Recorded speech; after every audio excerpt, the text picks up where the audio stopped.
Crossover. Oh, killer crossover. Just crossover. It just crossed him over nastily. Another victim to the crossovers. Cross him up and sit him down. It's time for the crossover with Matt. But it's really only part of a cross. But I'm outnumbered, I guess, today. No, you're not. I am. It's 2 versus 1. It's not 2 versus 1. Josh is always going to take your side because he's the best teammate of all time. No, he's not. He is the best teammate of all time. He's saying good things about It's me. more like 1.7 versus 1.3. I think Josh is more team you than team me. You two still have that chemistry. You know, once again, this is like, of course, that's goddamn. I'm dating Josh. Well, you never forget about your first. And you're exactly. And you're his ex-husband. You know, you never forget about one. And it's just like, I know that Josh and I are solid. I know that we are great. We're only getting better and only growing together. But every once in a while, you two have that spark. You know, you have that moment where it's like, it's still there. But he loves you. You guys are married. We are married. Yeah. We are married. We're happily married. At least I'm happy. I don't know how he loves you. I'm happy. You guys are married, but of course, you look and every once in a while, it's like 4 years. What could have been? 4 years flashes before his eyes. What? Yeah. You know?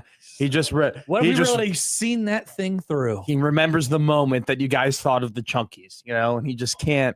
He just can't get rid of that. I have been mapping out the day for the Chunkies. Oh my God, I can't wait. It's close. I think it's either less than 2 weeks away or less than 3 weeks away. Okay, I think that's a great way to describe the Chunkies. There's not an exact date. No, there is. There actually is. I just have to remember it. I have to go back in my calendar. My God, your calendar is crazy. Well, I do a lot of things. I know, but I never use a calendar, and I probably should. Oh, you need to get on a calendar. Definitely. I do not have a calendar. I actually texted Josh on Tuesday at 6:00, and I said, Warner Park, ! As it wasn't for Josh. It was for me to remind myself and then to notify Josh that I remember we were going to Warner Park. Now that's not uncommon. Yeah. Like that. Like I was just, oh crap. That's one of those events that you remember 2 weeks ahead of time, and then it trickles away, and then it comes back like the week of 48 hours. We talked way more about us at Warner Park the week before we were at Warner Park compared to the week we actually were at Warner Park. That's the way it goes. It is the way. You guys, I am impressed by your calendar though. It's color coded. There's a lot of it's highlighted. Actually not like it. They all come from different places, and I don't. Aren't the Jays things in blue though? You have blue things there, aren't that? Isn't that Jays? No, I just think that depends on like what email it comes from. Oh, okay. You have your flights in there? Well, you add those to your calendar just to make it easier. Oh wow, I suppose. I'm not flying until November, and I couldn't be happier about it. When I touched down in Omaha, when I came back from my vacation, this thing's gonna start filling up fast. I was like, "Holy crap! I'm not flying for another 4 months," and I couldn't be happier. You buy the tickets, and it just puts it in your calendar now, right? I think you have to press like add to calendar or whatever. But yeah. Why do you need your flight to be in your calendar? I know my flight because I know my flight's coming.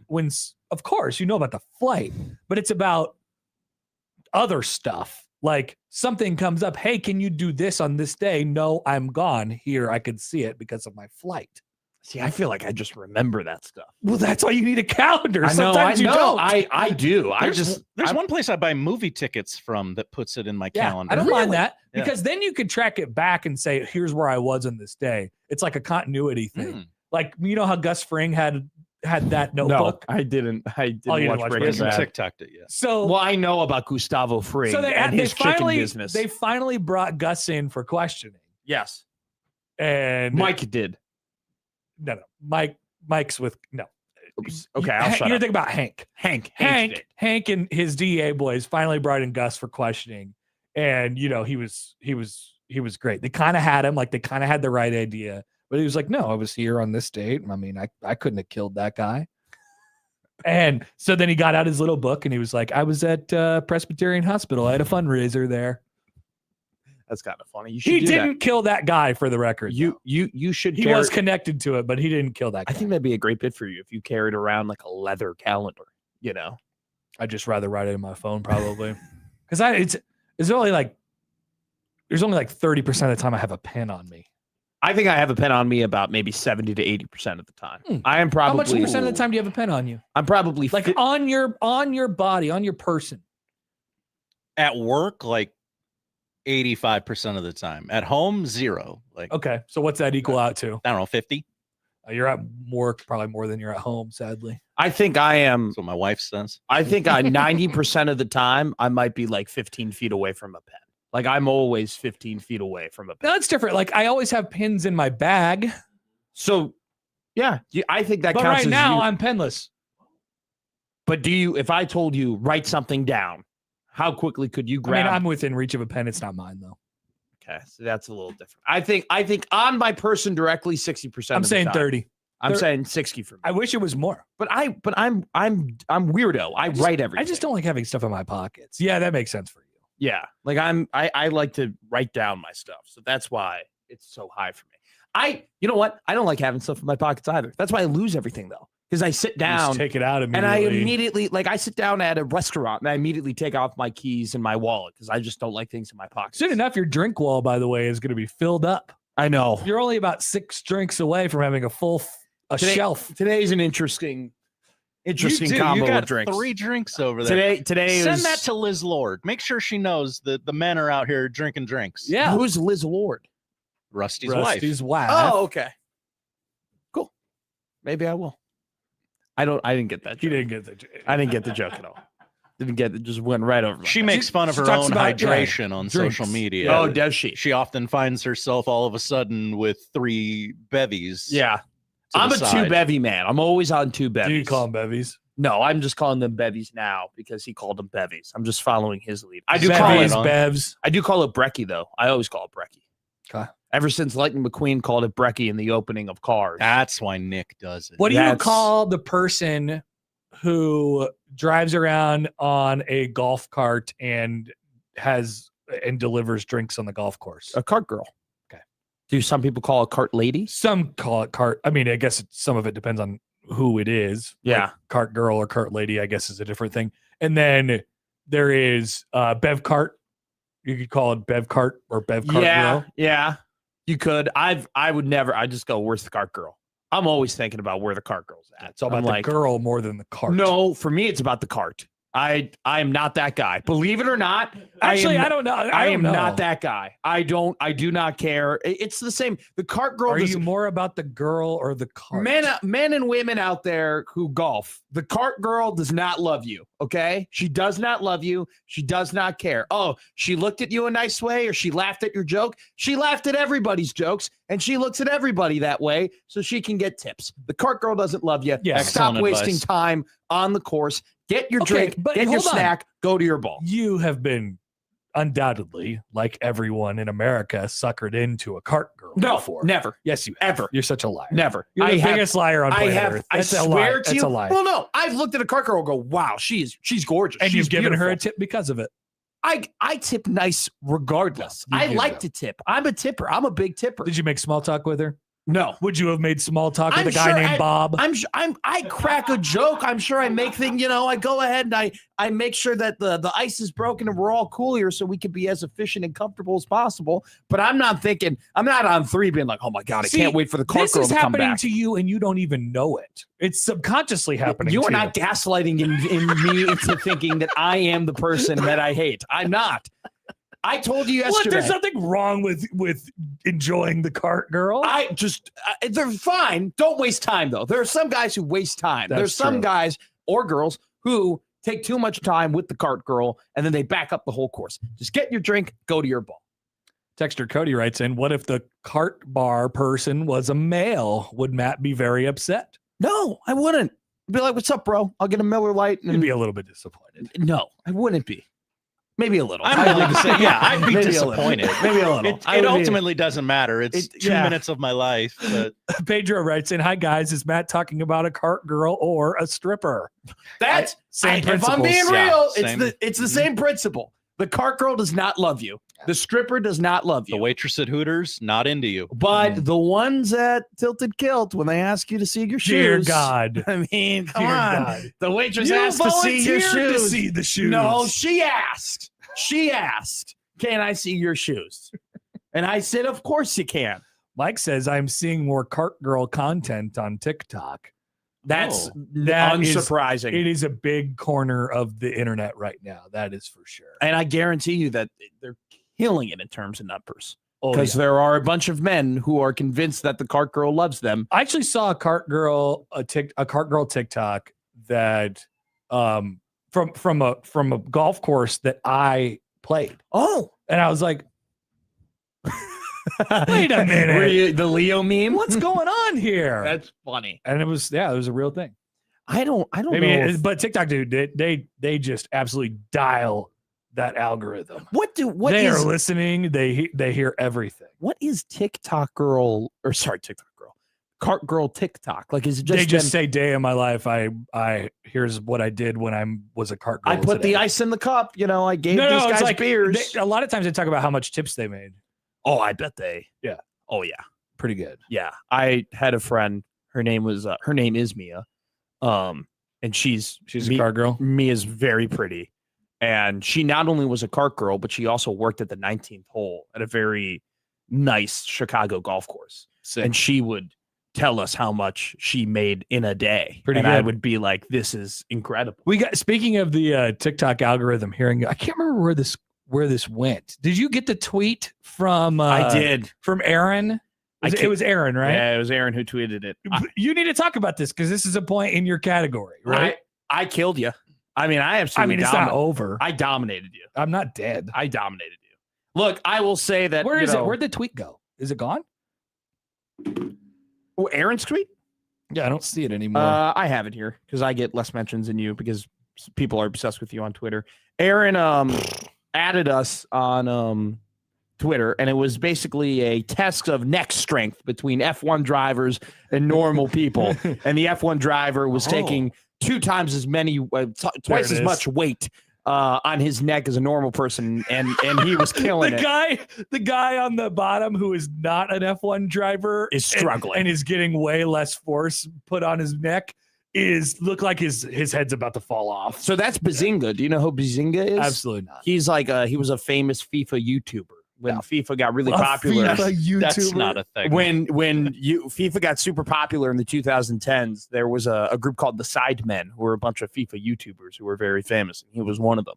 That's Bazinga right there. But Aaron tweets at us, at Matt McMedia, at Connor Happer. I 100% blame you both for this showing up on my timeline. Yep. Damn phone and listening to the radio. He's right, though. That's what it does. It's a million% what happened. If we go to at Middays with Matt, there is a poll there that says, if you had a year to do nothing but train, which sport would you excel more in afterwards, golf or NASCAR? Golf is currently leading 70.5%. to NASCAR's 29.5%. Well, guess so what? Just one for Matt McMaster. No, 70% of people are wrong. What? I can't believe this guy. I mean, this is not up for debate in the court of public opinion. Then what is it up for debate for? It's a fact. It's not a fact. It's not a fact. It's a hypothetical. It's a pure hypothetical that would never happen, which actually makes it the perfect thing to be up for debate in the court of public opinion. I do love watching the video, though, of this guy about getting his head ripped off. He looks like he's struggling. Oh yeah. And then you see the. But for the record, I did not say F1. You did not. F1 goes faster and faster than NASCAR. Oh cars. yeah. Oh yeah. And they turn way more. And it is way harder to be an F1 driver than it is to be an NASCAR Open driver. wheel. I do think that the gap is not as big as you think it is, but it would be way easier for an F1 driver to hop in a NASCAR than a NASCAR driver to hop in F1. Why were you looking at a chili cheese dog? I just went Why on don't the you just keep? Have you seen the your Tony Twitter Romo algorithm edits? is weird. Have you seen the Tony Romo edits? I have seen the Tony Romo edits. They're very funny. This is not a laughing matter, but it is really It's funny. They're really funny. It is a laughing matter. It's the edits of him, and it's incredible. You go from chili cheese dog to Tony Romo to then a police report about a reckless driver on your Twitter algorithm. Yeah, What Tony is Romo, the reckless driver? No, He's there's just a another DUI. OWI. OWI. Yeah. There you go. Yeah, I don't get a suit. There's that. There's a lot of different stuff going on. And then you had on the like timeline. a Ken Palm like graph ranking followed up by Fauci as a pterodactyl. What are we doing? I think he was a bat. That would make more sense given. Sorry, I only saw it from here. I just saw a flying something with Did you Fauci's see what face was up on it. with Fauci yesterday? I did see the Fauci things yesterday. What's the color of the carpet in front of you? I plead the fifth. Yeah. Someone should make the Dave he Chappelle said the whole thing every time. Someone should make the Dave Chappelle I plead the fifth meme, but like put Fauci's face on it. That'd be very sure funny. I'll bet it's out there. But yeah, Someone's got to do that. Looks like a digitally altered photograph of Travis Kelce looking real fat. So that's good. well, he's married. He can finally let himself go. I saw him catching some pass. He caught more passes than Maserati Marv yesterday. Yeah. Oof. Bad day. Tough video. Ha! Tough video. Maserati Marv. Mike. Also, too, Michael Wilson just looked faster than him as well. It was crazy. I was like, what am I feel watching? bad for Maserati Marv. You feel bad for him? I don't. One thing falls apart, and then all of a sudden you don't even know how to catch a football anymore. I don't feel bad for him. Why not? He's got to figure it out. He was a top draft pick. I mean, in the he's NFL going. draft. I think he might figure it out, or he might not. If he doesn't, I certainly feel bad for him. This is more so for me drafting him in fantasy football the last few seasons. That's just what this is coming for. Nobody cares about my fantasy football team, so we'll stop the talk there. But he's got to figure it out. Also, did you see the news station in your hometown, Matt, that put up this Kyle Shanahan, Mitch McConnell picture? Got on Twitter. They didn't know. They aired it on their newscast. On WGN. Here's Shanahan in the hospital, like In the Mitch McConnell shirt. Yeah. Very clearly a meme. Did Gian Greco get got? I mean, I'll tell you right now, they got some old people who are working at GN, so I wouldn't be shocked if they weren't on Twitter enough. Admittedly, if you wouldn't have known.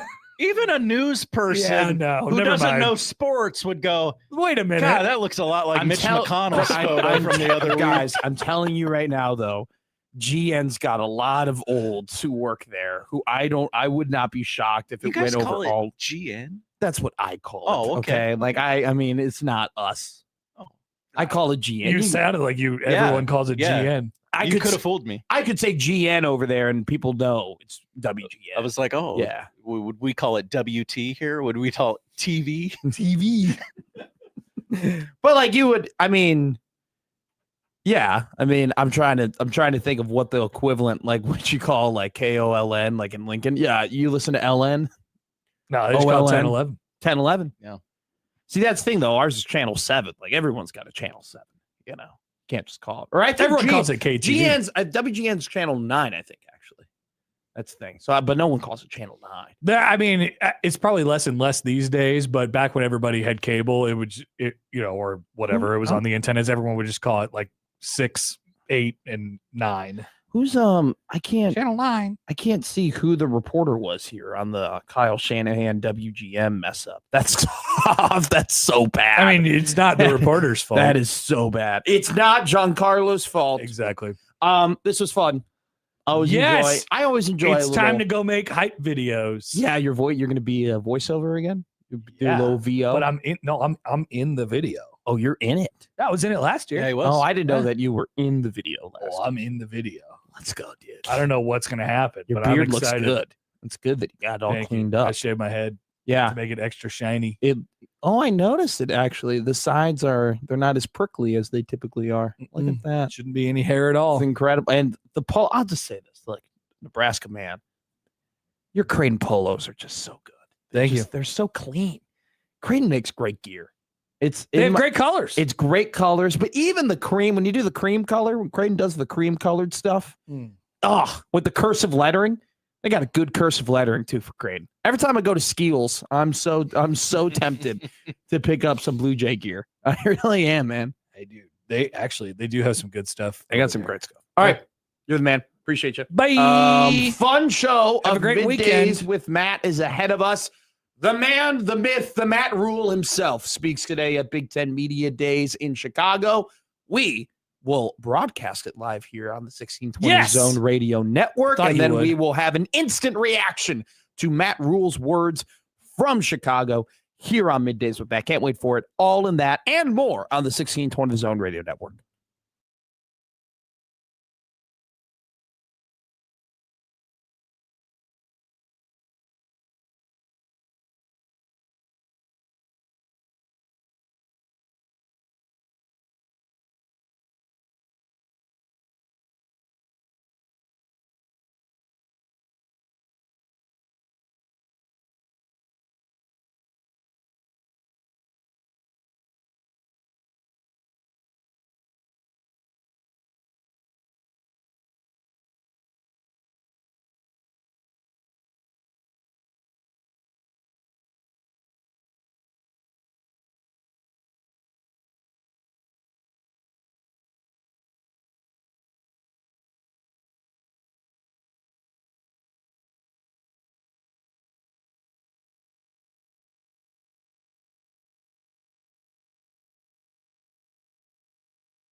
I need your help. I can't tell you what it is. You can never ask me about it later, and we're gonna hurt some people. Whose car are we gonna take? I have a lot of things I want to get off my chest. That's an absolutely horse crap call. Make room for Daddy. But they are who we thought they were, and we let them off the hook. Chicago is.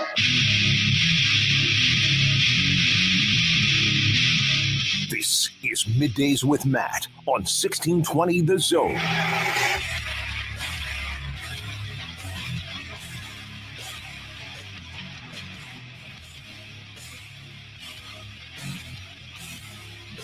Middays Matt live and rolling here on the 1620 The Zone Radio Network. Matt McMaster, as always, joined by Josh Odson here on an incredibly special day.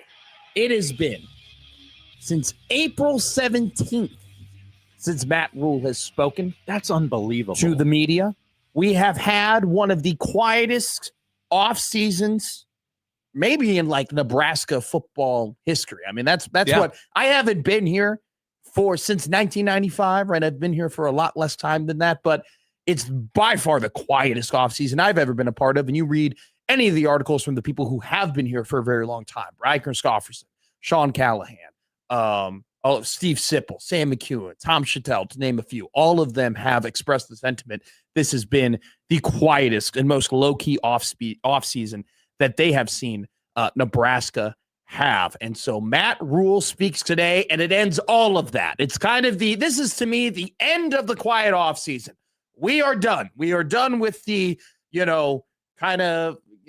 everything going on behind the scenes, behind the curtain. You hear rumblings, you hear murmurs, you hear some things, but we don't overreact to it too much. We're done.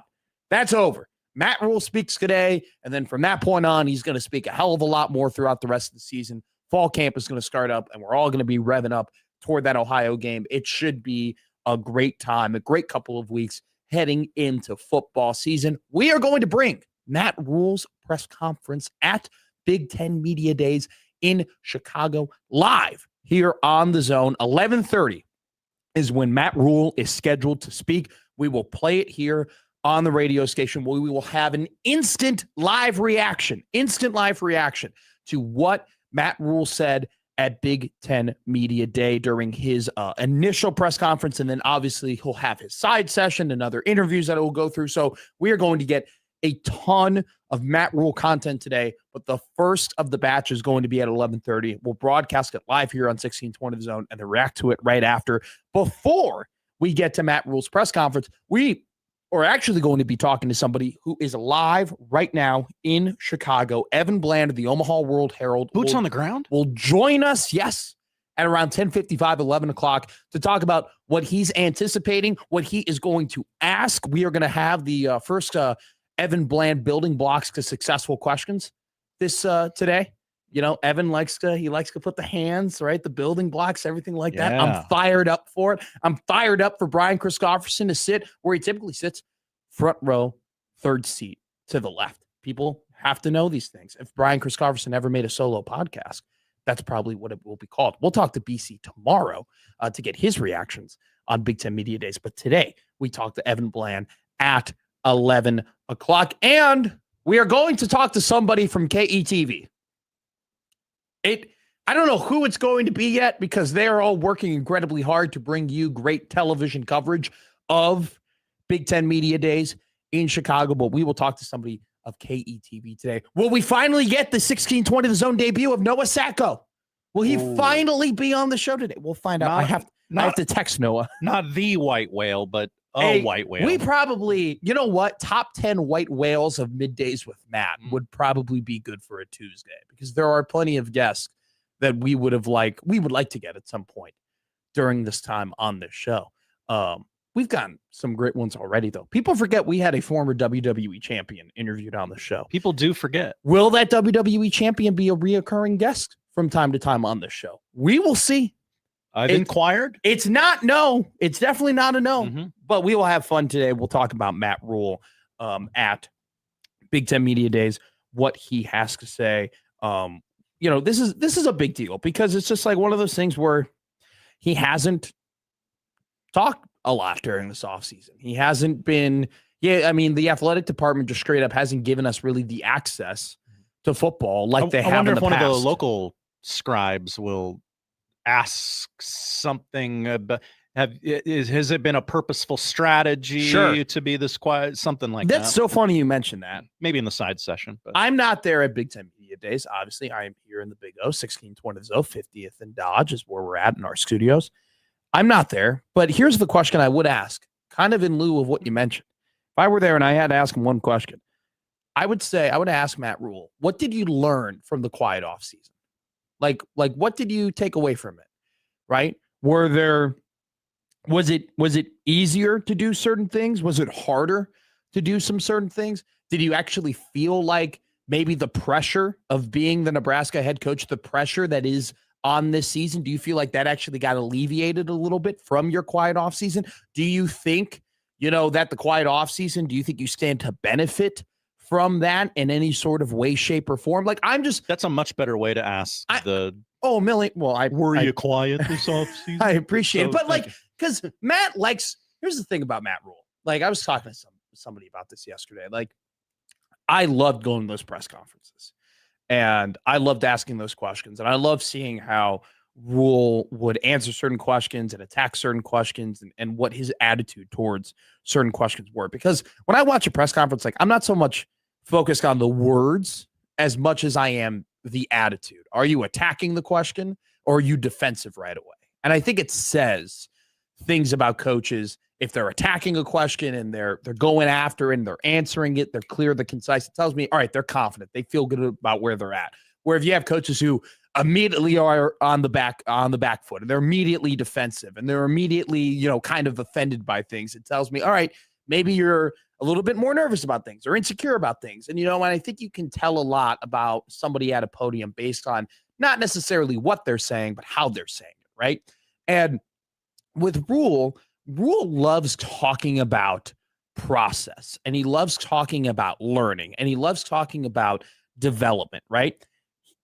You're not going to get a whole lot out of, hey, Matt, what do you think about these two players? Or tell me about Ruquan Buckley, or, tell me about the quarterback battle, or tell me about you're not going to get a whole lot of them out of that, right? You're just going to kind of get the vanilla, hey, both these guys are great. Both these guys have improved, so on and so forth. If you get lucky and you ask him about a player he really, really likes, maybe he'll give you a more detailed answer. But the best Matt Rhule answers, in my opinion, come from, okay, what is your personal process? What did you personally go through? What are some of the things that you picked up on, right? Which is why I think very early on, if you wanted to get to know about Matt Rhule more, you got to know more about asking about, hey, his previous stops, about Temple, about Baylor. You weren't going to get a ton by asking him about hey, what do you think of Jeff Sims? He's just going to tell you the same vanilla answer over and over and over again. But if you ask him about certain players that he used to develop or certain players that, had success under him, I think then you get to know more about how he's feeling about certain things at the current program he's at. And so that'll be one, I'm like you mentioned, Josh, I'm very curious if somebody goes ahead and asks him why the quiet off season, or / more importantly, and I think you'll get a much better answer if you ask him, what did you learn from it? What did you develop from it? What did you take away from that? And I think that will really give you insight into how he's feeling, not only about this season, but the program as a whole, and I think that if you give Matt an opportunity for him to delve into the things that he's seen and the things that he's experienced, you will get a better understanding of how they're adjusting to things within the program, right? Because, what you really want to know from the whole what did you learn, right, from a quiet offseason is the pressure of the job, right? Why do you have a quiet offseason? Well, you have a quiet offseason because there's a lot of people talking over the last couple of years about what you're supposed to do, what the expectations are, so on and so forth, what you're supposed to accomplish, what games you're supposed to win, right? And all that talking and all that chatter and all of that just added expectation in each and every discourse. It just adds more and more pressure to what you have to accomplish next season, right? So when you have a quiet offseason, what do you hope to eliminate? That added pressure, right? Those added expectations. And so I'd love to know like what his relationship with the pressure of Nebraska football. What's his relationship of the pressure that comes with being the Nebraska head football coach, and how has he learned to deal with it? And maybe what was his expectation in terms of what the pressure was going to be like as the Nebraska football head coach when he first got here, and what is the reality of the pressure of being the Nebraska football head coach? Because I think those two things are very different, right? Like, especially when you have an outside hire, right? And it affects different hires different ways, right? Because Bo and Scott knew exactly what the pressure was going to be like. They knew exactly what the conversations were going to be like. They knew exactly what the chatter was going to be like. And so you had, and I can more specifically speak toward Frost because I was here for that as opposed to Bo. Like, that's why Scott was always on the back foot. That's why Scott was always on the defensive. That's why Scott said in one of his first, pressers, my family's off limits. Don't talk to my family. Don't talk about my family. They're off limits. And immediately that drew a line in the sand because he knew what the pressure was like. He knew what the discourse was like. If you're Mike Riley and if you're Matt Rhule specifically, you walk in thinking, okay, yeah, it's a football state. They don't have a pro team. It's very important to them. Lincoln becomes the third largest city, or Memorial Stadium becomes the third largest city on game day in the state. It's a very big deal. Like, that, right? But I think it's way above what you actually expected. And I would love, and maybe you would have to put some truth serum into Matt Rhule to get his opinions on that, right? But that's kind of what leads to a quiet offseason, in my opinion. What leads to a quiet offseason is got a lot of people talking. We are in an era of social media where it's impossible, not only just for you as a coach, but your players who are incredibly young, who at this point, a lot of them grew up on social media, right? I mean, a lot of them grew up with the iPod and Snapchat and Twitter and Instagram, right? It's nearly impossible to get that chatter away from their eyes as well. So when you kind of when you insulate yourself in terms of, hey, we're going to be a little bit more low key this year, you alleviate some of that pressure. You alleviate some of that chatter. You alleviate maybe some of the negative thoughts, right, that might go through players' minds when they go ahead and they see those things on those forums. And so I don't necessarily want to know so much more about position battles, right? I don't want to know so much necessarily about, like who's looking like this or who's looking like that or who's looking the part. Like, I'll care about that stuff in August. I'll care about that stuff when we get to the meat of fall camp, right? I'll care about that stuff when we're 10, 15 days away from the first game. Right now, I just really want to know about the quiet offseason. I don't want to know his thinking through it. What made you want to establish this? What made you want to execute this? What are the things that you've learned, right? Because I think that's fascinating to me. Because I think what you also have to add in, Josh, is that when we say, hey, quietest offseason in a long time, quietest offseason ever, nobody's really talking about that, right? Or no one's really talking about the team the way that we typically do. What that also means is Matt Rhule is one of the only coaches for Nebraska football to ever experience a quiet offseason, right? When you say, hey, this is the quietest offseason we've had in 30 years, that means that Nebraska football hasn't had a coach that's had all this chatter going on, in the last 30 years, who's then had to go and coach a football game after that, right? He's a rare Nebraska football coach who doesn't have to experience all those things heading into a season, right? I think that's interesting too, right? This is kind of the first time in a while where you've had a Nebraska football head coach who may not have as much discourse, dialogue, and pressure on him in terms of what is everybody talking about and what are the expectations heading into a year. And so does that change anything? Does that affect anything? Does that affect the X's and O's? Does that affect how players play? Probably not, right? That's probably on the weaker side in terms of the things that I want to know. But this whole conversation about quiet offseason, it fascinates me. Not the actual conversation doesn't fascinate me, but what fascinates me is the experience through Matt Rhule's eyes, because that's the guy who established it. That's the guy who wanted it. That's the guy who executed it, right? I want to know his thought process a little bit. That's what I'm hoping. That's what I'm hoping for. So we'll see at 11:30. We will we might get some of those answers from Big Ten Media Days. We've also had some other interesting discourse that happened from other coaches at Big Ten Media Days. Pat Fitzgerald spoke yesterday, homecoming for the Northwestern alumni turned head coach turned exiled football head coach turned prosecutor. Well, not prosecutor, but turned into ugly lawsuit that got him settled from the University of Northwestern. Then he turned into a assistant coach for Loyola Academy High School for 2 years. People forget. People do forget that. And now he's the head coach at Michigan State. Had an awesome quote yesterday. He said, I don't think we have a chip on our shoulder. I think we have a bag of chips on our shoulder. We'll talk hear that. We'll talk about Patty Fitz in particular, just because Nebraska plays him this year. And there are some very interesting opinions on Fitzgerald. I think there are two camps. There's the one camp where it's like, oh my God, he doesn't have limits anymore. He doesn't have to worry about, the strenuous enrollment process that you have to go through Northwestern. Hey, he's got a legitimate, historical brand on his helmet now. It's just so, in theory, it should be so much easier for Pat Fitzgerald to build quality football teams and get quality talent and have a quality roster year in and year out. He's gonna kill it at Michigan State. It's a hell of a hire for him at Michigan State. You have that camp.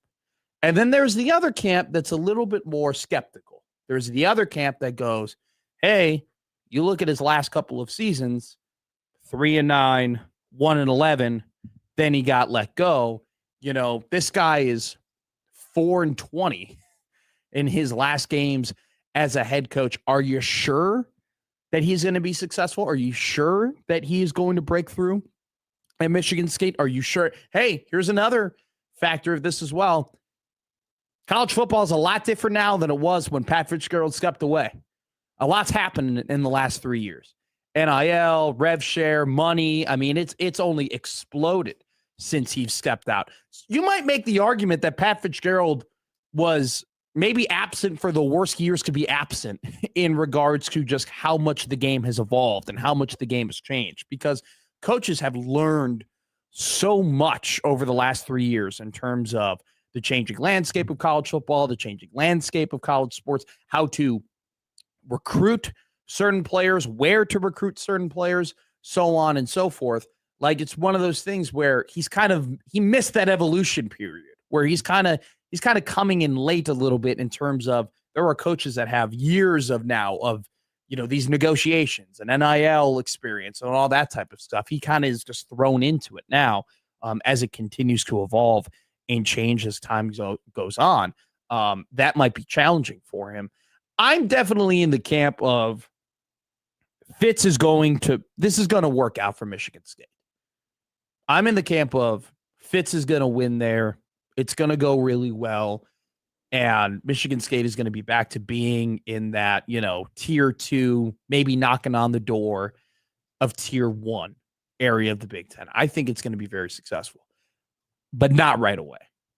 Not right away. I think if you were going to play Michigan State under Pat Fitzgerald, this is the year to do it. Like, this is the year to get him. This is the year to beat him, because Fitz is not a Signetti type, okay?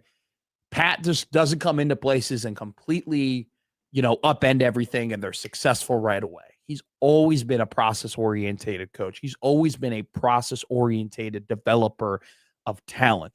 And you look through the history of Northwestern football in terms of what came before their successful seasons. A lot of time, what came before Northwestern's most successful seasons were disappointing seasons, right? More often than not, they would lose a lot before they exploded the next year.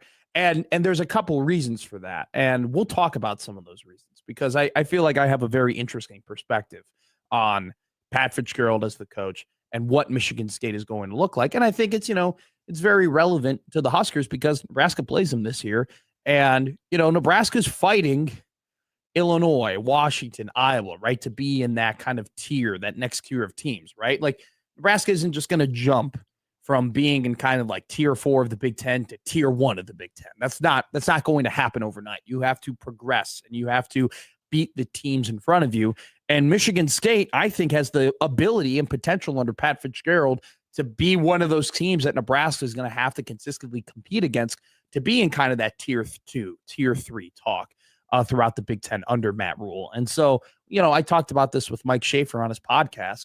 Like, the Big Ten definitely has an advantage when it comes to coaching across the country. They got some great coaches in that conference, okay?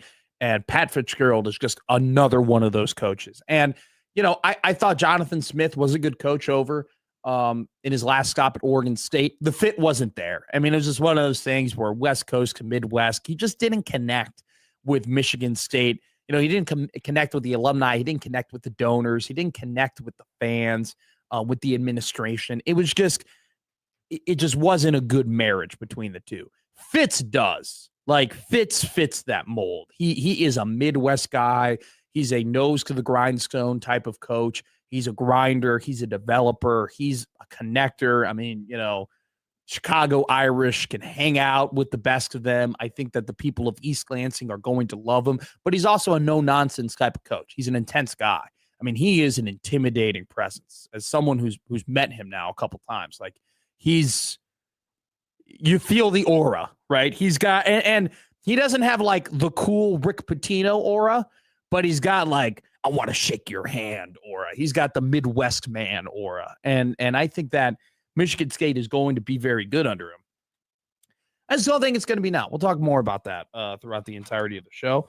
Don't forget, at 11:30, we'll have Matt Rhule, his press conference from Big Ten Media Day live here on 1620 The Zone, and then we'll be able to instantly react to some of the things that he said at Big Ten Media Days. We'll also talk about what might be my favorite relationship right now in all of sports. Livy Dunn and Paul Skeens? No, and it's not Madison Beer and Justin Herbert either. Well, yeah. It's a relationship, though, on Justin Herbert's team. Oh, Taylor Swift and Travis Kelce. No, Travis Kelce doesn't play for the Los Angeles Chargers. That's right. I forgot. Mike McDaniel and Jim Harbaugh might be my favorite relationship in all sports right now. It's awesome. They are a match made in heaven. They are both cuckoo. They're both crazy. They're both a little, they both got screws loose in different ways, okay? But they just love football. And there were some funny clips released from Los Angeles Chargers camp that we'll play here for you today. And we'll talk about them as well. Mike McDaniel is going to kill it on the Los Angeles Chargers. The Los Angeles Chargers offense is going to be absolutely incredible. Justin Herbert, I think, is going to take a big step with just having McDaniel as his play caller. And they are going to be very physical with Slater and Alt being back. And don't forget about Alec Ingold. I think that's a massive signing for the Chargers, especially with McDaniel, who has coached him before and knows how to use him. But I think that he's going to kill it as the OC, and there are going to be teams who are going to think about hiring Mike McDaniel as their next head coach of their football team and say, all right, give him another shot. If he had a better quarterback instead of Tua, they could have been able to have that success year in and year out of Miami. He didn't get the support he needed. I'll just say this. If I was Mike McDaniel, I'd just be an OC. There's nothing wrong with being an OC at the top of your game and not having all the responsibility of being a head coach. There's nothing wrong with just being the best at that and killing it. Especially now where he can kind of, I got a good thing going right here. I assume it's going to go relatively well. Sure. He can wait for, no, I don't want to coach the Jets. No, thank you. I like that. Yeah. I like that. He can't afford, you got Justin Herbert as your quarterback, as an offensive coordinator. You could totally just live to be picky. Yeah. You could definitely say, hey, no, I'm going to wait for the right opportunity. But at the same time, it's like, look at Vic Fangio. Look at Steve Spagnuolo. Those are awesome coordinators. They're only ever going to be coordinators. And how do we talk about them? We talk about them as great coaches. We don't talk about Fangio not really working out in Denver. We just talk about Vic being like, man, he's been awesome for that Eagles defense, right? We talk about Steve Spagnuolo is going to be remembered for a very long time in Kansas City, and he's not going to be a head coach. It's just because he's an awesome defensive coordinator, and he has completely changed he's just been such an impactful figure for Kansas City. And we all talk about him so glowingly in the NFL circles. And the guy's a coordinator. There's nothing wrong with just being a coordinator for a very long time. I think the offense is going to be great. I think I'm backing off a little bit on my Chargers takes. I think I'm taking a slight step back. It's not for the reasons you talk about. I'm not taking the low-hanging fruit of Justin Herbert isn't clutch and, it's all empty calories and all that type of stuff. There are some other factors that are kind of making me back off the Chargers just a little bit. I'll tell you exactly why. And it's a stat that we don't talk about a lot in football that I think we need to, because it's actually incredibly important. Just same thing like my strength of schedule rant yesterday. Stop doing strength of schedule based on last year's team's winning percentage. That's so dumb. That's so stupid. Those teams have changed. Those teams have either gotten better or they've gotten worse, right? We have to start doing it. Like there's other better ways to do it. I prefer the model that is, hey, what is your Vegas over under win total? Because that tells you what the expectations, are for your team heading into the season. There's another one of those that in terms of we don't talk about like net rest. A lot of people don't know what net rest is. We'll talk about today. We'll teach you. We're going to start a new bit. PFF stat of the day. Ooh. I need to get into midseason form. I need to get back to the graphs. I need to get back to the charts. I need to get back to the advanced numbers. Okay. I need to get back in the groove of all of that. And so to do that and to get me in midseason form whilst educating you, the audience, on maybe some numbers that you don't hear a lot, but are actually very important, and you have to pay over $100 to get access to. Don't worry, I've already done it for us. So we will do a PFF stat of the day. Thank you, Matt. Remember, thank you, Matt. The first time we did the PFF stat of the day, it was about Anthony Calandria and his deep ball passing. Big Tom. He had the 11th most attempts in the country last year in terms of balls thrown 20-plus yards down the field. He completed 44% of them, which isn't great, but it isn't terrible either. We learned a lot about Ant. We'll learn more about some Nebraska players through that fine site. Not a great site. I'm still mad at John P. and Chris Collinsworth is still dead to us. That's not changing. By the way, did we get Rothstein on the dead to us list? We'll haven't updated the graphic. We'll have to adjust that. Our new addition to the dead to us list, John Rothstein, until he buys the happy hour in Lincoln. Also, too, real quick, before we hit a break here and talk to Evan Bland coming up next to the Omaha World Herald. Pablo Torre is releasing an investigative piece tonight at 7:00 about Kawhi Leonard and aspiration. They have done more research. It's been a 10-month group effort is what Pablo Torre called it. Aspiration, that investigation of the Los Angeles Clippers, Steve Ballmer circumventing the cap in order to pay Kawhi Leonard, who is now on the Toronto Raptors.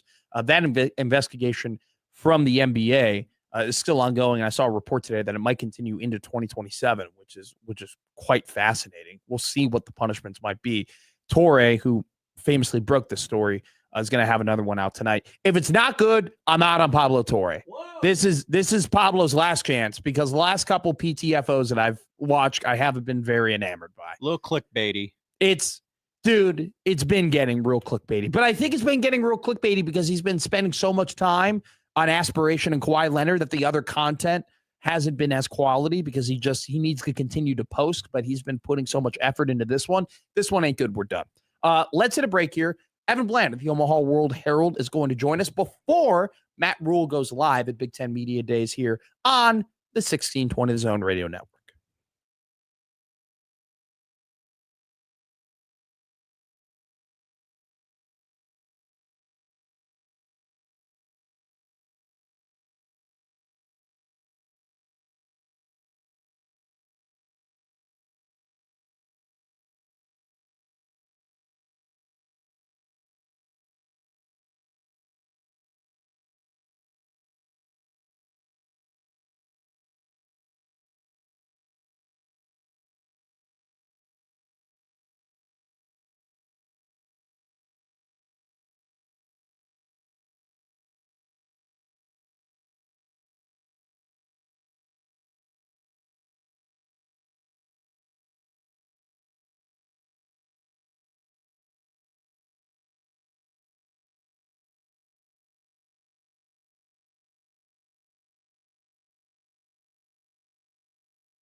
Now back to Middays with Matt on 1620 The Zone. We're joined by Evan Bland of the Omaha World Herald, who's boots on the ground at Big Ten Media Days in Chicago with Matt Rhule, going to speak at 11:30. Evan joins us here on Middays with Matt. Evan, you're in a good spot in town for some food. You're by Lou's over there. I'm pretty sure Harold's Chicken is not too far away from where you're currently at. Good options, along with if you go towards the riverfront, you got Harry Carey's, which is an incredible steakhouse. Where have you eaten in Chicago? Is our first question. This is Matt McMaster country out here. 1,000,000%. We did hit Lou's on the first night. I personally am not a big deep dish guy, but we did have some of that. I went the thin crust route. Maybe that's blasphemy around here, but it was pretty good. And then went to a place called Weathermark Tavern yesterday. Ooh, I do not know that. And it was very good. It was you never know. Kind of it was, but they had great pasta and wings, and watched the Cubs get walked off and the White Sox win in extras. So I didn't love that part, but it was good. And probably I think the medium meal today will be kind of gourmet style, which the Big Ten does, and that'll be about it. So pretty quick in and out, but a little bit of taste of Chicago for sure. You guys were in South Loop. Look at you guys. You guys went down a little bit south there. Good for you. That's a ball nowhere play over there. That's good stuff, man. By the way, your thin crust pizza play at Lou Malnati's, I'm going to tell you right now, ball nowhere play by you. That thin crust, they do a proper thin crust at Lou Malnati's. Everybody falls in love with the deep dish. When my family orders Lou's, we get a deep dish, but we also get a thin as well. So great play by you. You were not blasphemy. Actually, I think you have been upgraded to the 300 level course when it comes to Chicago dining after that play. Real quick, if you ever go back to Lou's, though, you got to make sure. Did you guys ask for butter crust? No, didn't do that. I should have talked with you before we went, man. That was a rookie mistake. You got to get the butter. Next time you go to Lou's, this is so I'm going to allow you to take the lead here. Next time you go to Lou's, you can tell your guys, hey, make sure we ask for the butter crust. And if you get sausage at Lou's, specify you want the sausage patty. Because if you don't, they're going to put the little bits of sausage. But if you get the patty, they just put a full patty of sausage on your deep dish pizza. It changes the game completely. So next, make sure you get the butter crust, though. That's my pro play for you. Put that in the noggin. Great job, though, finding a good little tavern.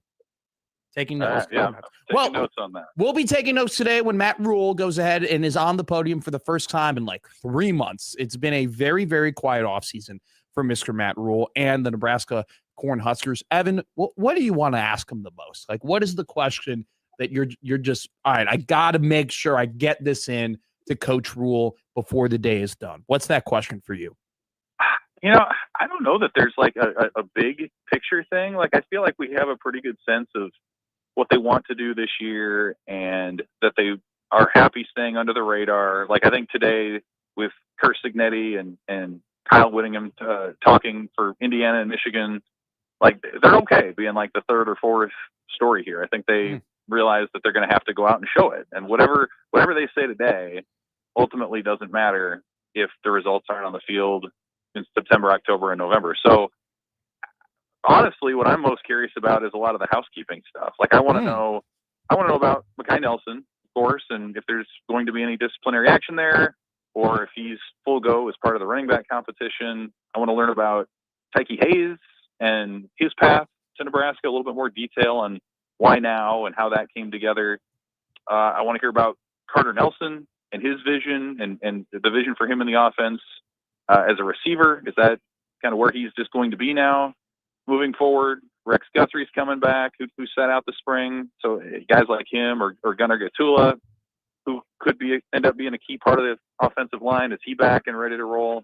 So I think it's just kind of getting updates on different guys and really being able to fully set our expectations for what these position battles will look like, what's at stake for the next month before the opener in early September. And, I think the players too will be insightful. I'm anxious to hear from Andrew Marshall about the defense and how that's going to come together. But I think a lot of little stuff, and then probably just the impact too of the new coaches and how that's extended through the summer. What's Jeep Wade's effect been on the offensive line the last 3 or 4 months, or Rob Orrich's defense. How's that coming along? So I think just a lot of little stuff that maybe just need updating here after a quiet spell of the last few months. I like that. I like the housekeeping, in terms of the term of, hey, let's just, we got some loose ends you want to tie up, right, heading into fall camp. So I think that's very interesting. When I couldn't find it on your bio here, Evan. When was your first year on the Nebraska football beat? 2017. Okay. So, in your experience and being around just Nebraska athletics, right? Like, you have seen guys who, let's just call it, outside of the Nebraska family get hired, right? You saw Mike Riley, who wasn't in the Nebraska, Tom Osborne, Frank Solich tree. You saw him get hired. Now I've seen Matt Rhule get hired, right? And what do you think the relationship is between guys who maybe come from outside of the Husker walls who then become the head coach? What do you think the relationship is between expected pressure of the job and the actual reality of the pressure that the job of being the Nebraska football coach actually brings? What is that relationship between what they expected and what actually occurred between the pressure of being the head coach? My sense to that is it ends up where they realize there's more scrutiny, both within the department and in the fan base, maybe than they expected. I mean, I covered the Bill Callahan era when I was in college too, and got a sense of what that was like. And so, like, I think you can make a case for both ways. Like, when you hire an insider, quote unquote, who knows the culture, there's a benefit to that. But the downside can be that you're not maybe thinking outside the box or trying different things because you've seen what worked. And I think, conversely, like, there's the outsiders that have come in have had a vision, and I think sometimes it takes a year or two to see, okay, this is what we're working with. This is what we're going up against. Certainly Matt Rhule's made mention a couple of different times that more people show up to his press conferences in Lincoln than did for the Carolina Panthers in the NFL. Like, there's more attention paid to it, and you do with that what you will. Like, if you have success, Nebraska can be one of the greatest places to work because you have that passion and that support behind you, and the momentum can be real. And if you don't, there can be infighting and frustrations, and people are really zoned in on that as well. So it's kind of the good and the bad that comes with a big time job. I don't think it's unique to Nebraska, incidentally. I think most of your bigger brand name programs have that. Where Nebraska's been different has been it's been wandering in the desert a little bit longer than most of your typical blue bloods. So I think Matt Rhule's got a good sense of it at this point, certainly into his 4th year. But the potential's always there. But when it doesn't work out, obviously we all know it can get pretty hairy too. You were at the Hilton Chicago at Big Ten Media Days, which, by the way, hell of a hotel. One of Mike McMaster's favorites. It's Big Ten's got some very good taste. You've been there for the last couple of days. Are there anything that other coaches in the Big Ten have said that have stood out to you? Whether it be Bob Chesney, whether it be Brett Bielema, whether it be Pat Fitzgerald. It was a big homecoming yesterday. A ton of people showed up for his press conference and then side session. Anything standing out to you outside of the Nebraska tree, Evan Bland? Yeah, I spent a lot of time around Pat Fitzgerald yesterday. Was there for most of his side session. He was very much in his element. It was a little weird seeing him with a green power tie and talking Michigan State and Tom Izzo and things like that. But he knows the league. He talked about his son Ryan being a walk-on quarterback at Iowa, so he got to go tailgate at Kinnick Stadium last year, really for the first time. Enjoyed that.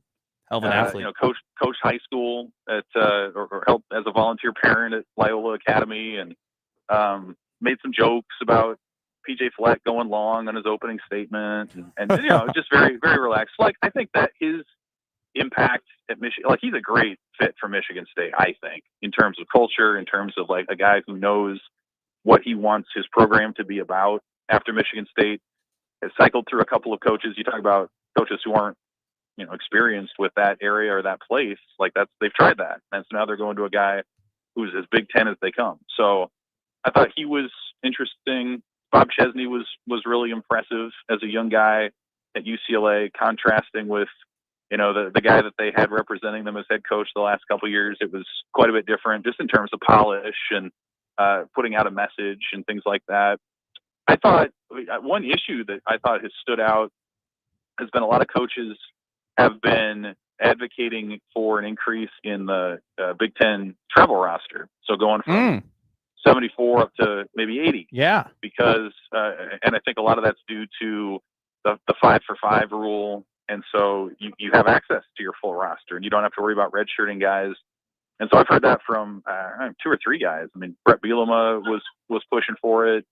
I think Dan Lanning mentioned it. So, that part too was interesting. We'll see if that's maybe a change that they make. And I mean, a lot of these guys are just polished. Dan Lanning can sit and chat with anybody, and he sure did.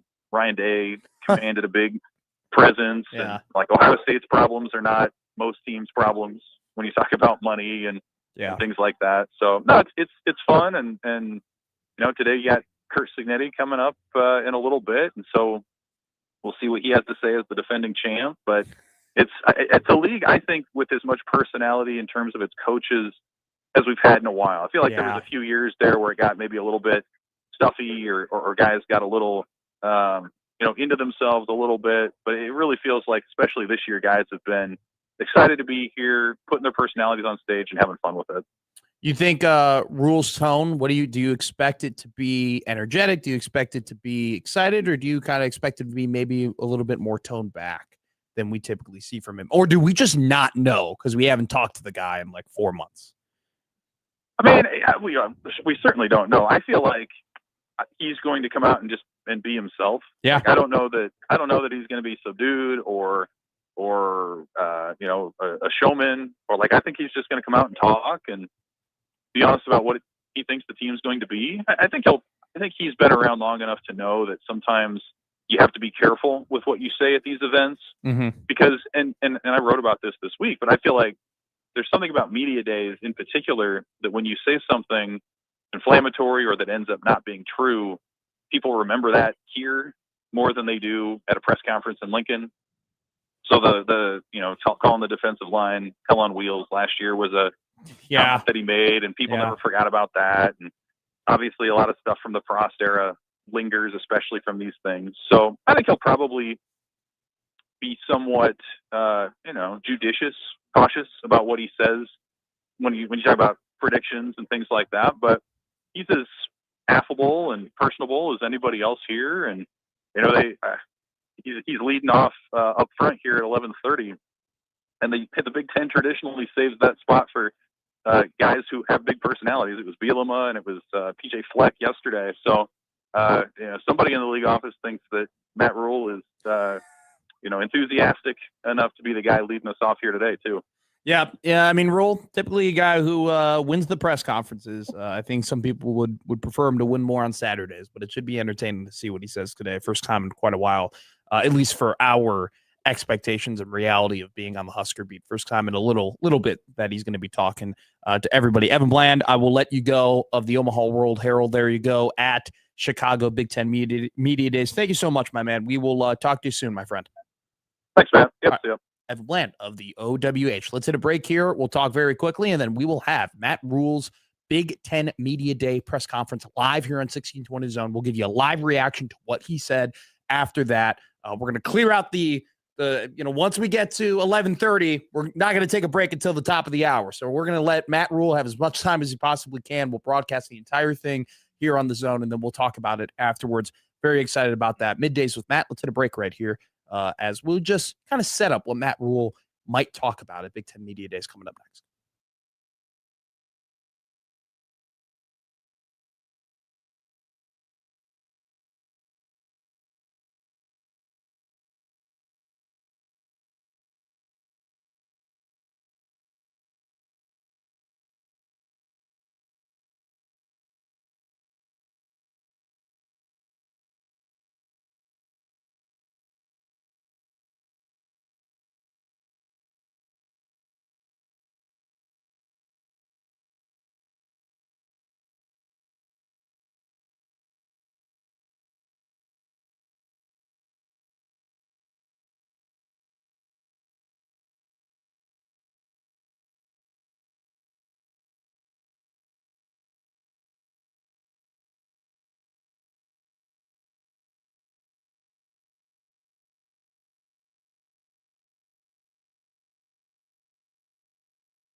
He's from the third largest village in the world, Skokie, Illinois. Middays with Matt on 1620, The Zone. All right, we are 11 minutes away from Matt Rhule talking at Big Ten Media Days in Chicago. We'll bring it live for you here on 1620 The Zone. Let's go to the YouTube chat. Got to load the YouTube chat. Thank you for all the people who come in on the Zone TV YouTube page and are incredibly active. J-Man's been active today. Husker's been active today. Sif's in there. We had Wood Africa is in there. Theo's in there. So appreciate all of our awesome YouTube commenters. Kenneth is in there as also always. Hokey Husker, still trashing me for liking Maryland this year. I'm sorry, Malik Washington's a good quarterback. I have to give him some proper credit. Sith Destroyer goes, Hell on Wheels was an all-timer, LMAO. He's obviously referring to Matt Rhule calling the Nebraska defensive line. He said, I think our D-line's going to be hell on wheels last year at Big Ten Media Days. That was tough. That was a tough one. I do think it'll be better, just based off of coaching specifically, because it just didn't seem like they had the right fit in that room last year in terms of players could coach. But I don't think I'm going to say that I don't think we'll get a Hell on Wheels 2.0 this year. I don't. I think Matt Rhule's attitude last year was, I think we're going to be very, very good. And I'm just going to hype up my guys and hype up my team, and kind of Hell on Wheels was a little bit of a I'm not listening to you. I don't care what you say. I don't care that you think our D-line's not going to be very good. I'm going to stand up for my guys. I'm telling you, they're going to be hell on wheels. And they weren't. They were quite the opposite, if we're being honest. What is the opposite of hell on wheels? Ice on asphalt? I don't know. That's probably not too far off, if we're being honest. But I don't think he's going to do that again. I think I anticipate him to be a little bit more subdued, but calculated. He's calculated as always. Does he get snippy at the podium or in the side sessions? That'll be interesting. Don't call this season a reset, guys. That's right. Do not call it a reset. It's not a reset. They just got a new defensive coordinator, new special teams coordinator, new D-line coach, new safeties coach, new end coach, and a new quarterback, and they have to replace their running back. Don't call it a reset. They're not resetting everything. That's a ridiculous question. We're just tweaking. Hokey Skur goes, ice on a tricycle is what the defensive line was last year. So we'll go ahead and we are going to take a break. I know this is a really quick segment, but listen, we are clearing out the spot blocks. We're clearing them out. We're going to have Matt Rhule on. He could go on for half an hour. We're going to have him here on the 1620 The Zone Radio Network. So we are going to take a break, and then when we get back, we'll lead up to Matt Rhule speaking at Big Ten Media Days. It's the first time since April. He's talking for the first time since April. Crazy stuff. What will the head coach of Nebraska football entering his fourth season with a win total of 6.5 say? Coming up next here on the 1620 Zone Radio Network.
Now back to Middays with Matt on 1620 The Zone.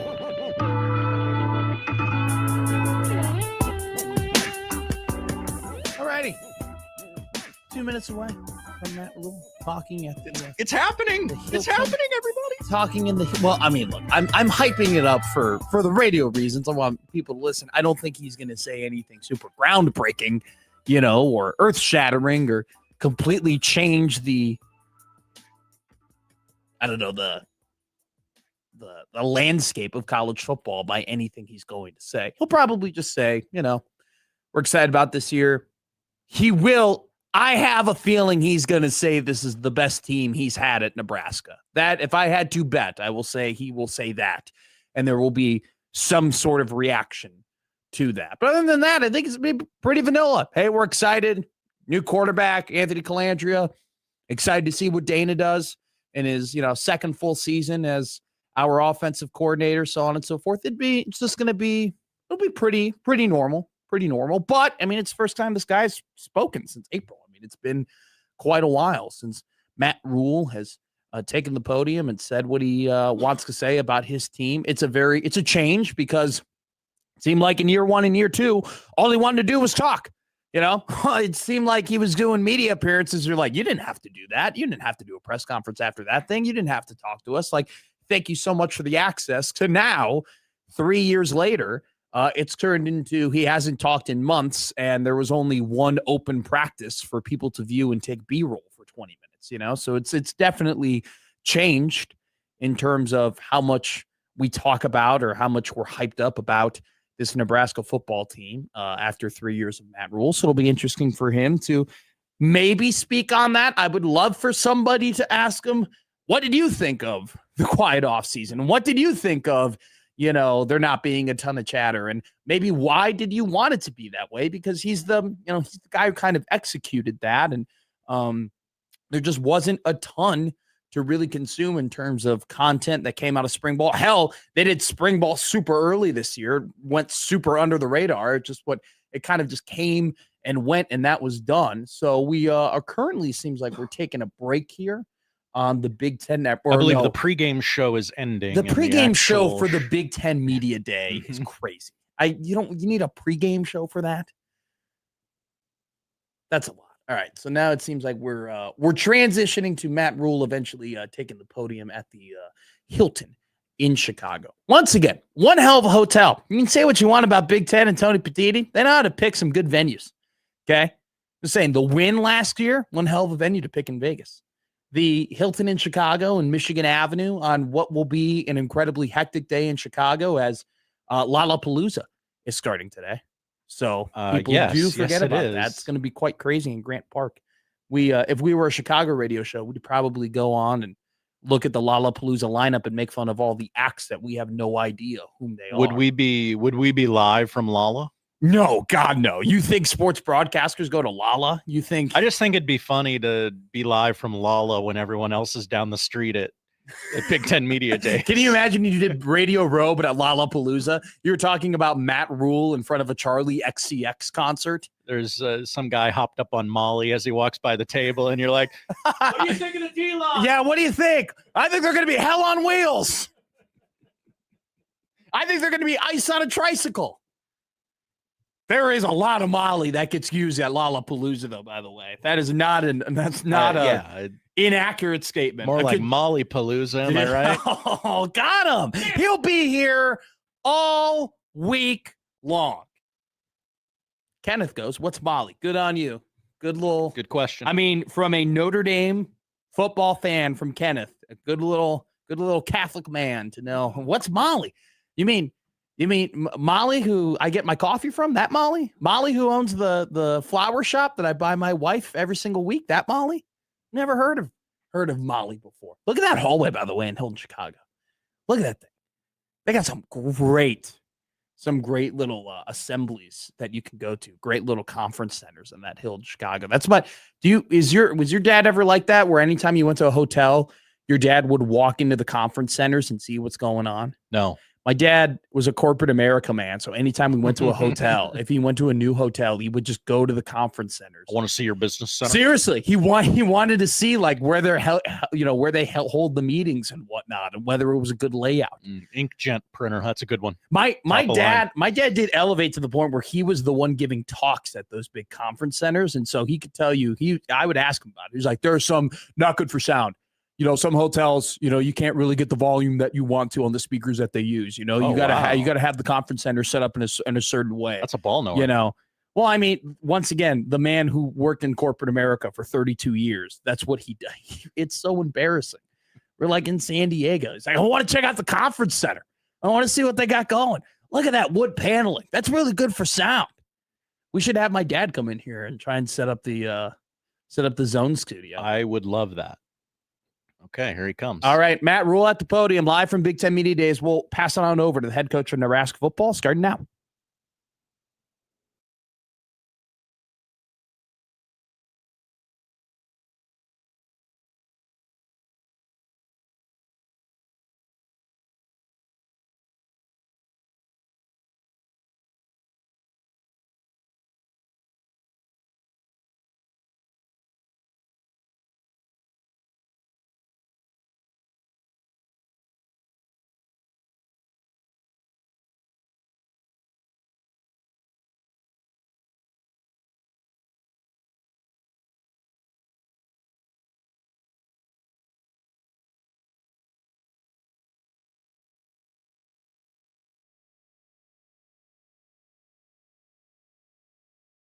What college football is about there, what the University of Nebraska is about. Two of those guys, Justin and Luke, they were there before I got there. They're going into their 5th year. Luke is, to me, the definition of grit.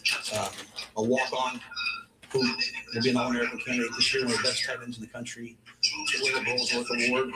Mary, a spiritual leader on our team and a great player. Justin Evans, I think PFF came out. He's the #1 ranked center in the country. Has come to Nebraska and just fought and bled. And they kind of exemplify what we try to do. Just get better day by day. They won 5 regular season games. Our first year, they won 6. The second year, they won 7 last year. And we're really proud of them. Proud of their willingness to stay because they're going to be in a Huskers more important than anything. And then here's kind of an example of all of us adapting the new world. Went to Idaho, became a great player, had a chance to go in the portal to go anywhere in the country. Does not sound good? Because he loves football. I know why. We have the best facilities. We have the best fan base. And we have some of the best players in the country. So I'm grateful to have them here. It was a hard decision who to bring. But this is a special group to me. And I can't wait to take the field with them.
respect, inspiration.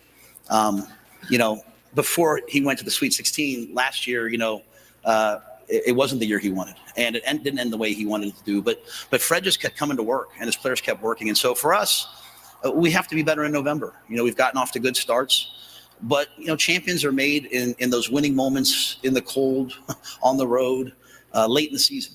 Those are championship moments, and for us, we have to excel in those. So it's me, it's our staff.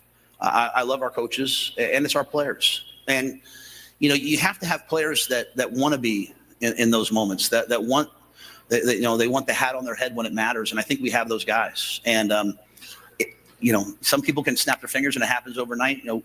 We're builders. We've had to build, and we love doing it. And that's why I talk about these guys. Like, it's not me who's the builder. It's Luke.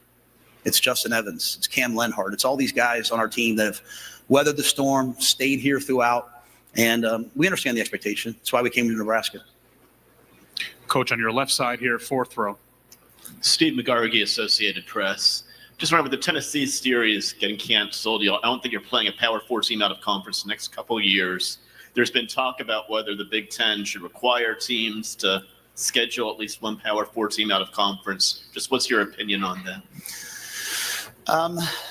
And we have Arizona on the schedule. I'm not sure if that's maybe 28 or 29. We have Oklahoma, which is a very important series, obviously, to Nebraska.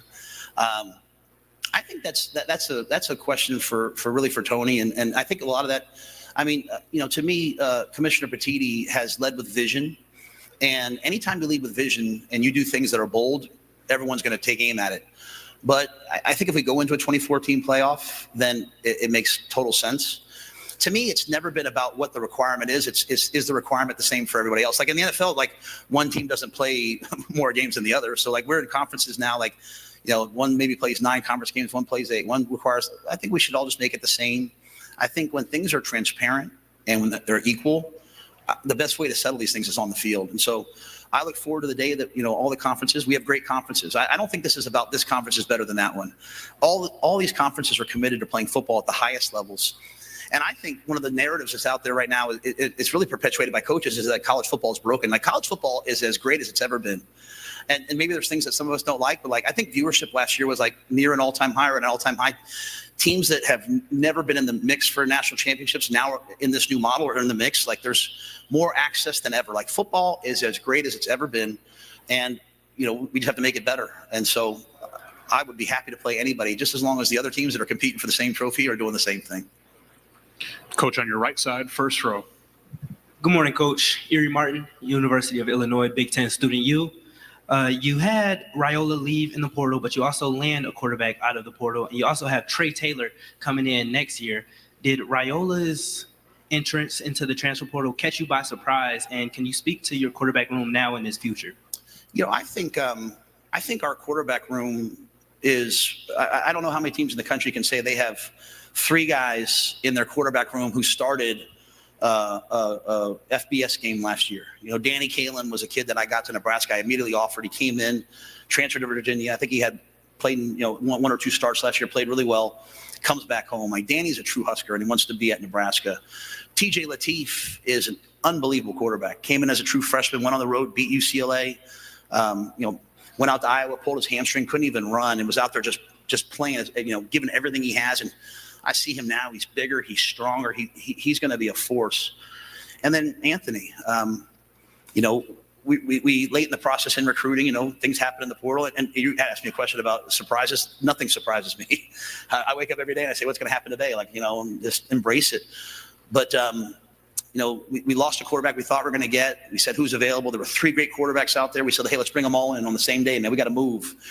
And I learned from a great coach, Steve Adagio, a guy that I love and respect. And he was at Florida, and he always said, talked about Tebow, like, I don't care about, anything else about a quarterback other than if they have it. And, you can't tell people what it is, but you can feel it.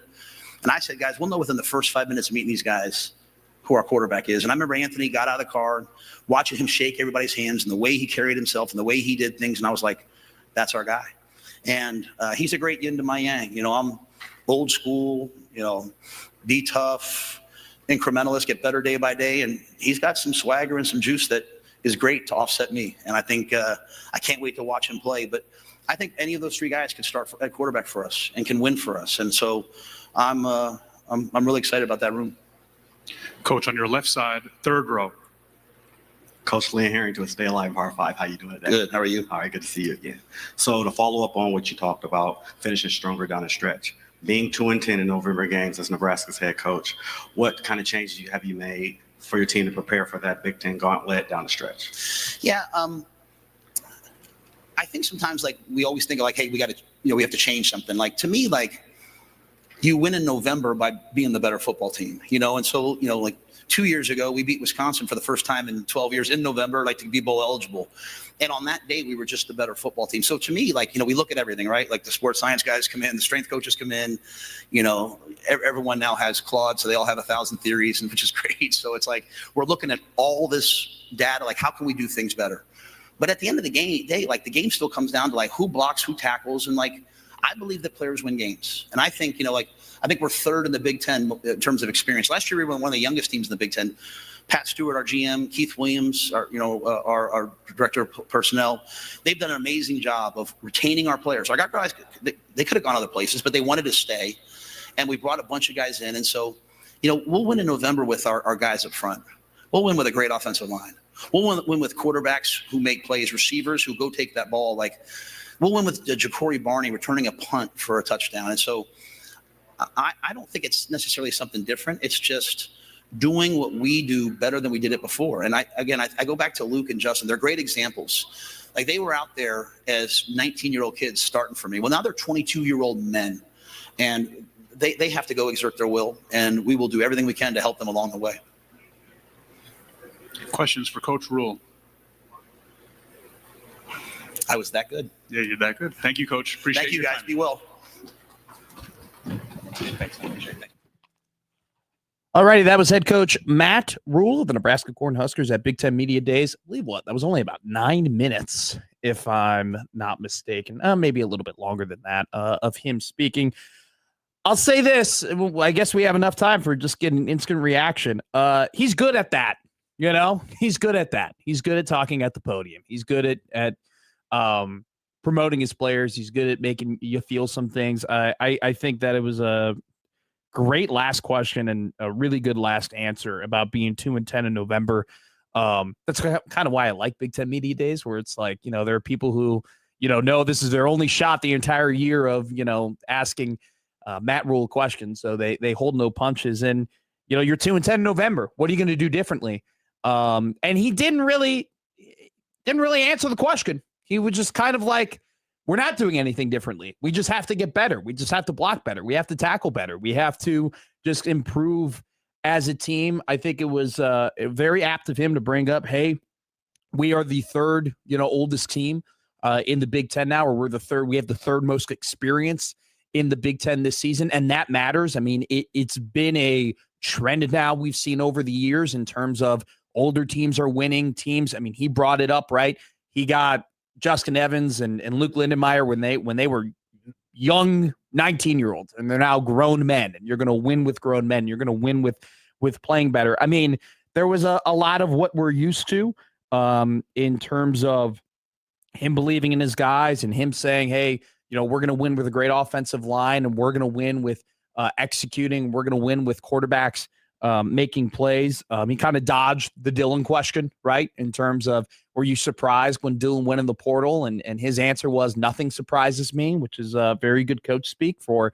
Not going to tell you how I fully feel about the situation, but I think the thing that we'll take away from this maybe the most is, the November question was like, well, we're going to win November by being better. All right, cool. But I do think it was very interesting. Maybe the thing that people will write about the most is him talking about the process of getting Calandria, and just basically saying, we watched the tape on the quarterbacks that came in and visited us. One of those quarterbacks was Bo Pribula, who visited. He was the former Missouri quarterback, and he said it aptly, just plainly, hey, we're going to know immediately, pretty quickly, who our guy is going to be. And he just broke out a Dusty Rhodes impression and said, he's got it, baby. Like, that's what he's got. The way that he handles himself, the way that he shakes our hands, the way that he walks around, the way that he just has a certain type of attitude. And that was kind of the thing he needed to make the push to get Calandria to be his quarterback. And so that will be one that's going to be a quote we'll circle, right? In terms of if Calandria comes out and has the same turnover problems, right, that he had at Virginia, if he comes out and he is not as good as he needs to be in order for Nebraska to win, and once again, Nebraska has a quarterback prospect that people are excited about, but yet that quarterback prospect does not reach those expectations through development, we're going to look back and say, I guess he had it, right? You thought he had it. I guess he didn't. And that's another swing and a miss for Matt Rhule and his staff when it comes to quarterback development. Or we'll look back at this quote after Anthony Calandria might take those steps and might develop and might be a big impact guy and say, hey, man, attaboy, way to go. Way to just recognize right away, hey, we need a guy with a little bit of swagger. That was also another interesting quote that he kind of said in terms of Anthony evens me out. I'm old school, hand in the dirt. Let's go and play. Let's go and let's just play football. You know, football's just a game of just execution. Let's just go and execute better. And he brings up Anthony having kind of a different type of swagger, right? Having a different type of way about him, a way that he acts, a way that he carries himself that is maybe more in tune with the younger crowd. He never really talked about Dylan that way, right? When he talked about Dylan, it was Dylan's great. Dylan's awesome. Dylan and I have a great relationship. Dylan can't do anything wrong. I told people, he said this one time, he said, I looked at our team and I pointed at Dylan on the monitor. I said, it ain't that guy's fault. That guy's playing hard. That's how he talked about Dylan. Where now, Calandria, he goes, no, he's got some swagger. I'm not really in the same boat with the swagger that he does, and I'm not really in the same area in terms of how he carries himself. But you know what? I might be different, but we're a good yin and a yang. And it's just a different tone. It's a different tone from how we talked about Dylan to how we talked about Anthony. And I think it's because it's just very different situations in terms of, what the relationship is between the two in terms of Calandria, looks at Nebraska's like, this is my opportunity. I got to make this right, for me. Like, I got to make sure that I am on this big stage and I elevate my play so we can elevate this team. Where Dylan, it was more so like Nebraska, I felt like at times just felt so lucky to have him, and felt like they had to cater to a lot of things that he wanted, because they were at times maybe afraid that he would leave and things wouldn't work out. Where this one, it seems a little bit looser, right? It just, being honest, seems a little bit more normal, in terms of just a quarterback to team and quarterback to coach relationship. So Wood Africa goes, kind of surprised there were no questions about Mackay. I will say this, Wood, it's a good comment. You only had one local media member ask a question there. That was Jake Bartecki of NCN, who works in Beatrice, Nebraska. He was the only local media member to ask a question. The other questions were asked there was one Illinois student who asked a question. There were other people who were a part of different publications across, the Big Ten that asked questions. So I'm sure that when he does his side session with more local media members, we will get an update on Mackay Nelson. Another interesting, and this one is the one that might get aggregated, because I like the Calandria quote, right? Talks about he's had coaches in his life tell him, like, a quarterback's your guy when he has it. And you just have to identify what it is. And Rhule said, I think Calandria has it. That's what interests me. I think what might interest the national media, though, and what might get aggregated is, quote, college football is the greatest it's ever been. And that's a very different quote from Matt Rhule than we hear from other coaches across the country. Other coaches across the country are very quick and very direct in pointing out the problems with college football, with pointing out what's wrong about college football, what they don't like about college football, what needs to be fixed in college football. And it's very different for a head coach of a major conference like the Big Ten to go and say, you know what? College football is great right now. There's so many good things that's happening currently in college football that I enjoy. He brings up the fact that, there are teams that have more access than ever to go ahead and compete at the top level to win national championships. And I think that's a very different tone and a very different attitude from what other coaches have said, right? Because he goes, hey, things are more open now, right? With the money, with the transfer portal, with the movement, with everything that we have in front of us, things are more open to compete. And there are more teams who maybe couldn't compete at that top level against an Alabama, against a Georgia, against Ohio State, against a Clemson that now can go there. And we've heard Matt Rhule say over and over again, he wants Nebraska to get there, right? And that's why last year he went on those when it went to the podium and said, money, money, money. We need to get more money. We need to be more competitive, because he knows that opportunity is there, not just for him, but for everybody else to get into those tiers where maybe before you couldn't compete it. Now, it's a little bit different for Nebraska than it is for Indiana, because Nebraska's a blue blood. Can't tell the story of college football, without Nebraska, right? And so he kind of wants to get Nebraska back to that, where there are other teams who've never been there before, right? They haven't experienced what it is to be at the top, and now those teams can come up and get it. Just very interesting. I think that might be the one that gets put out more on a national social media of head coach, Big Ten head coach says college football's never been better, right? Once you get out of talking season and you start playing the games between the lines on the football field, the game is in a very good spot. I mean, he did bring up the point that the viewership ratings, they got us on Saturdays. All right. All this BS that happens from Monday through Fridays, and especially all the BS that happens when football actually isn't getting played, that sucks. But when we put down that pigskin on a Saturday, right, when it's an 11 a.m. game in Lincoln, Nebraska, and Cornhuskers are taking on a Power 5 conference opponent, that's where we got it right. We get it wrong after the scoreboard hits triple zeros, and then we got to go back to talking about injunctions and retroactive red shirts and NBA draftees playing in college basketball. That's where we get it wrong. But we get it right when the games are played. And that's what Rhule was kind of stating through that game. We'll see. Very quickly before we go to break here, Sam McEwen reporting that Mekhi Nelson, from a team perspective, is cleared to go for football training camp. Okay. We'll talk about that and more of the things that will come from Matt Rhule during his day in Chicago at the Hilton here. We'll talk about on 1620 The Zone.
Now, back to Middays with Matt on 1620 The Zone.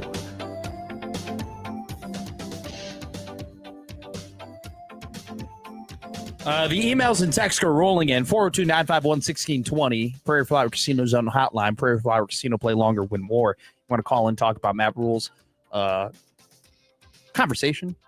It wasn't so much of like a press conference. It was only like 4 questions that was asked. Only one of them was from a local media member. He did, though, confirm to the Omaha World Herald right after he got off the podium that Makai Nelson has been reinstated and is a fully good to go and play this season after charges were first pressed against him after an aggravated battery charge in Florida, and then those charges were dropped later after that happened, and now he's fully good to go for Nebraska this season, running back Makai Nelson. 429511620. You want to call and talk about what Matt Rhule had to say. Also, don't forget to email us on the Equitable Bank Zone inbox at Equitable Bank. They take banking personally. They always pick up on the first ring, and tweeted us on the Zone Twitter feed, which is powered by Liquid Trucking, at Matt McMedia, at producer Josh, Matt at 1620 Zone. If you want to send us an email, we have some text coming in that I some of them I can read and some of them I cannot read on the air. After Rhule had about 11 minutes of talking at Big Ten Media Days, we're sure to get more and more content from Matt Rhule and the Huskers representing the football team in Chicago at the Hilton Hotel. Let's go to the text line, 402 Texkin.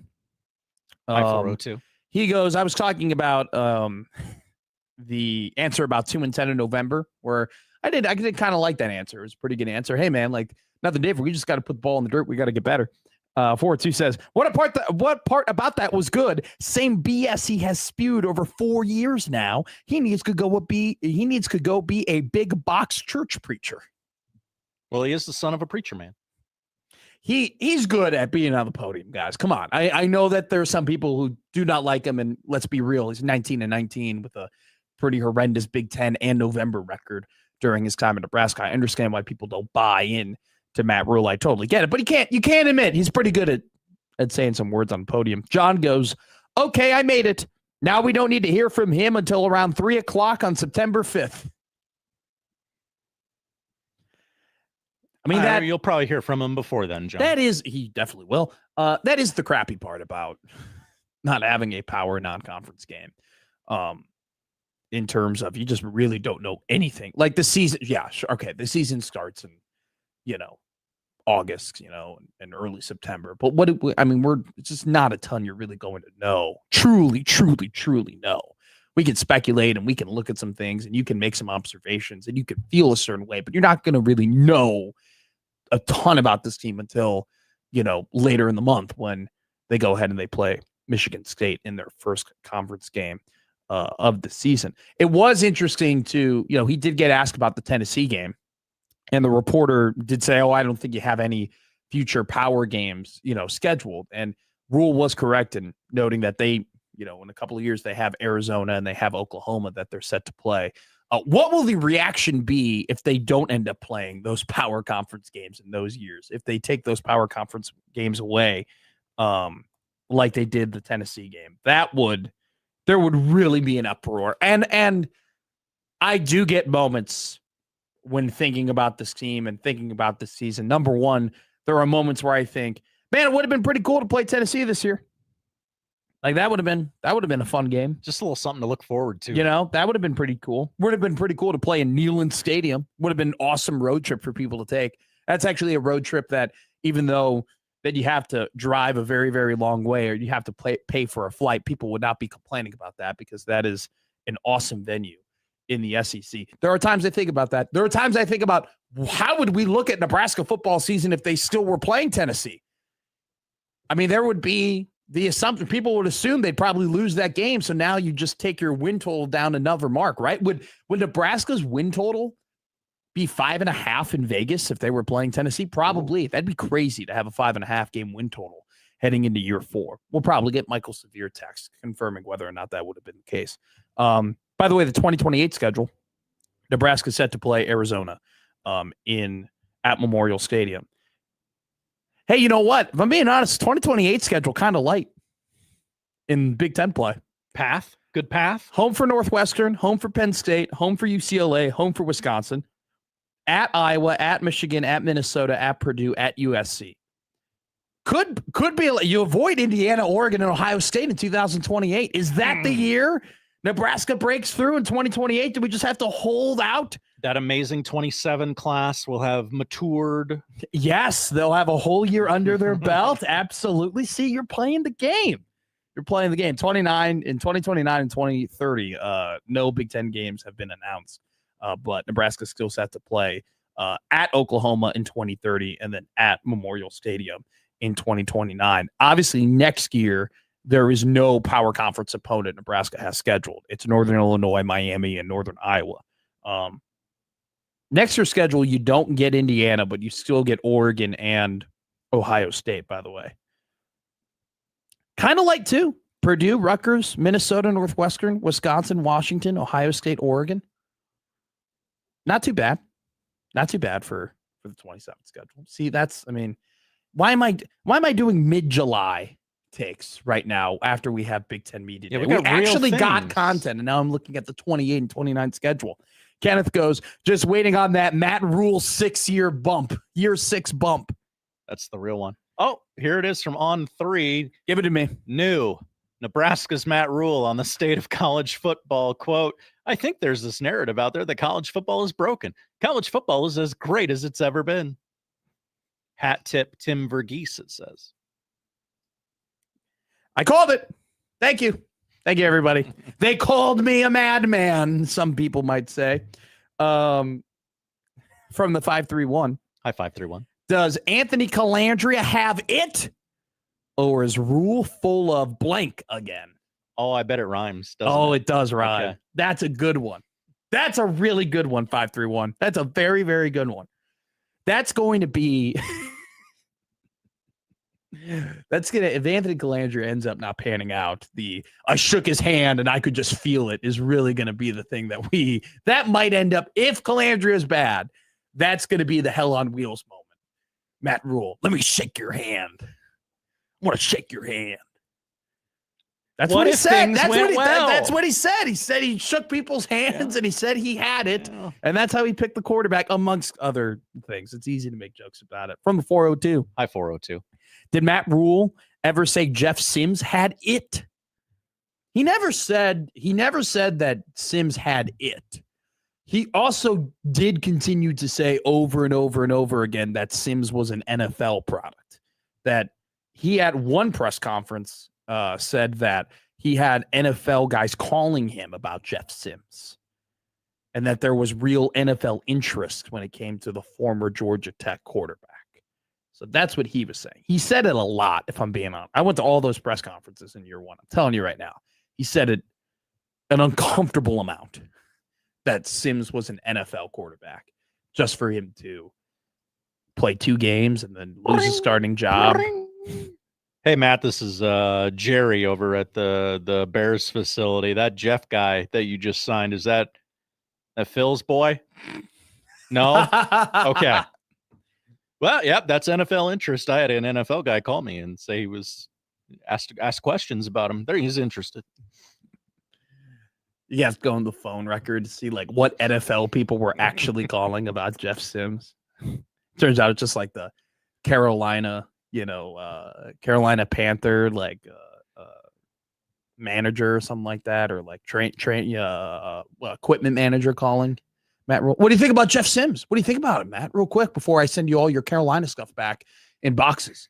What's your new address in Lincoln that I can send all this stuff to? That's the real reason why I called. I need your hey, Matt, stop talking about Jeff Sims. I don't want to talk about your quarterback. No. I need an address so we can send you all of the things that you left behind in your office.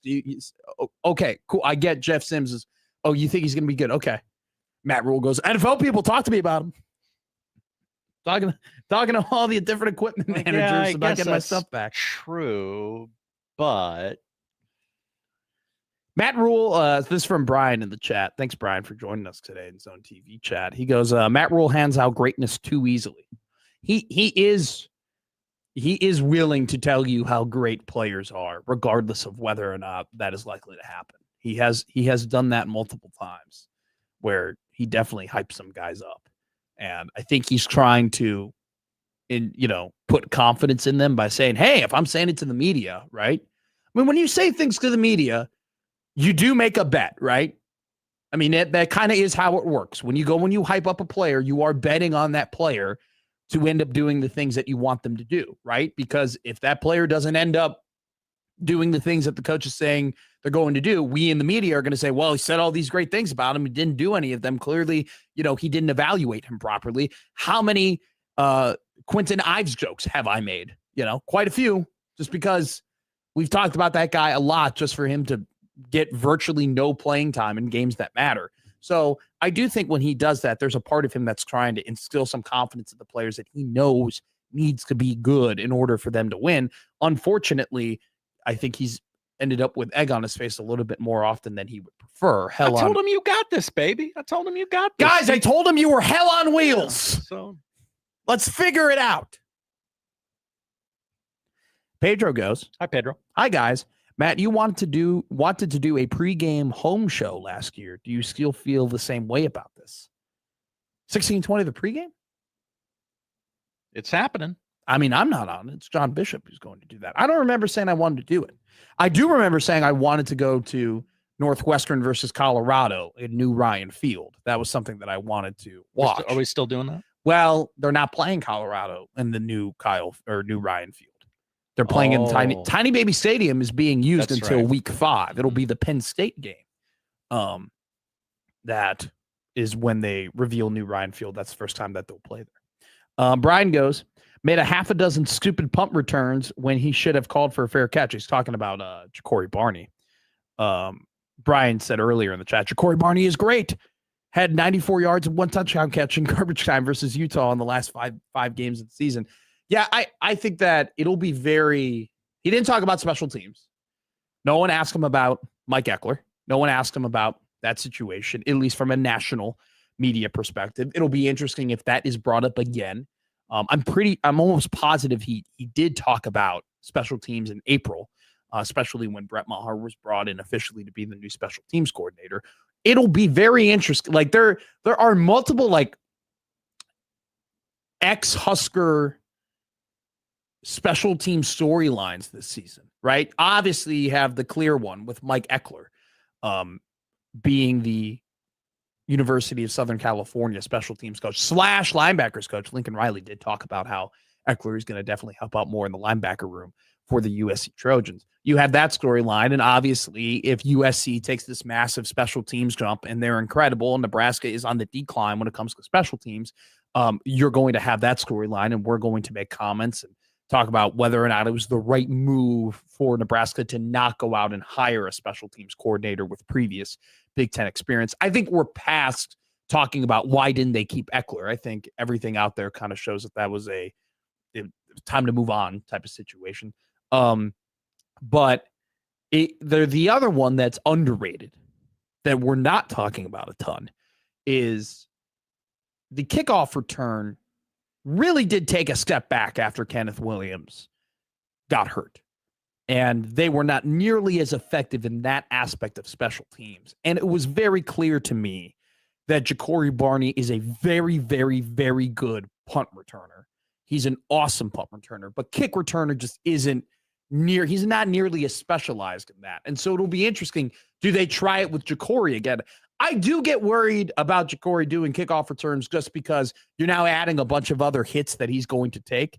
We've already seen that, he's a tough son of a gun, but he gets clipped a lot and they're definitely, he gets hurt. And I don't know if there was really a big portion of the season that he was 100%, right? I mean, it seemed from the get-go, that first hit of the season he took where he got folded like a lawn chair against Cincinnati. I mean, that was better men would have been broken for a while. Okay. Let's just be real here. And he was able to get himself off the turf rather. And, still have an incredibly effective season, but it'll be interesting to see what they do from kickoff return. Is it still Barney? Has he gotten better at that? Or do they add someone else in? And by the way, Kenneth Williams transferred.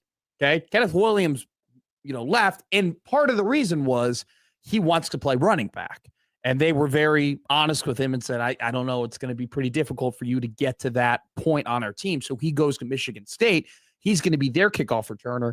That'll be another very interesting storyline if Kenneth Williams is running around everywhere and he's, making these big plays for Michigan State and he's not playing running back, but he's just doing all of that stuff for that team. You got to start thinking, man, it'd be pretty great if Nebraska had that. Also, too, Kenneth Williams, his kickoff returns against Maryland and Northwestern were massive for winning those games, which can you imagine if they didn't win those games? Oof. Sith goes, I don't get why people like Jacory. He's the most free open field tackle I've ever seen. Bro is made of cardboard.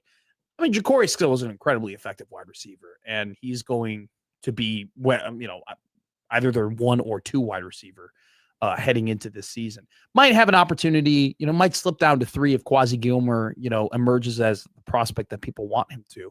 But I'll just say this, he's made of cardboard and he gets hit a lot. And like I said, he gets clipped a lot. He doesn't miss games, though. I mean, the guy just keeps playing and he's so fast and he's incredibly shifty.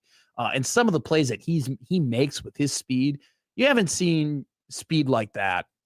There are very few guys on the Nebraska Cornhusker teams over the last couple of years that have speed and agility the way that Jacory does. So I'm not going to say that he's, terrible or awful or anything. I think Jacory, just watch him. He's a very, very good football player.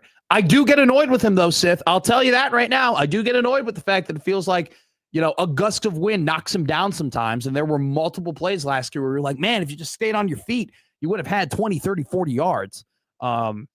He's so fast, though. Incredibly fast. Let's go back to the text line.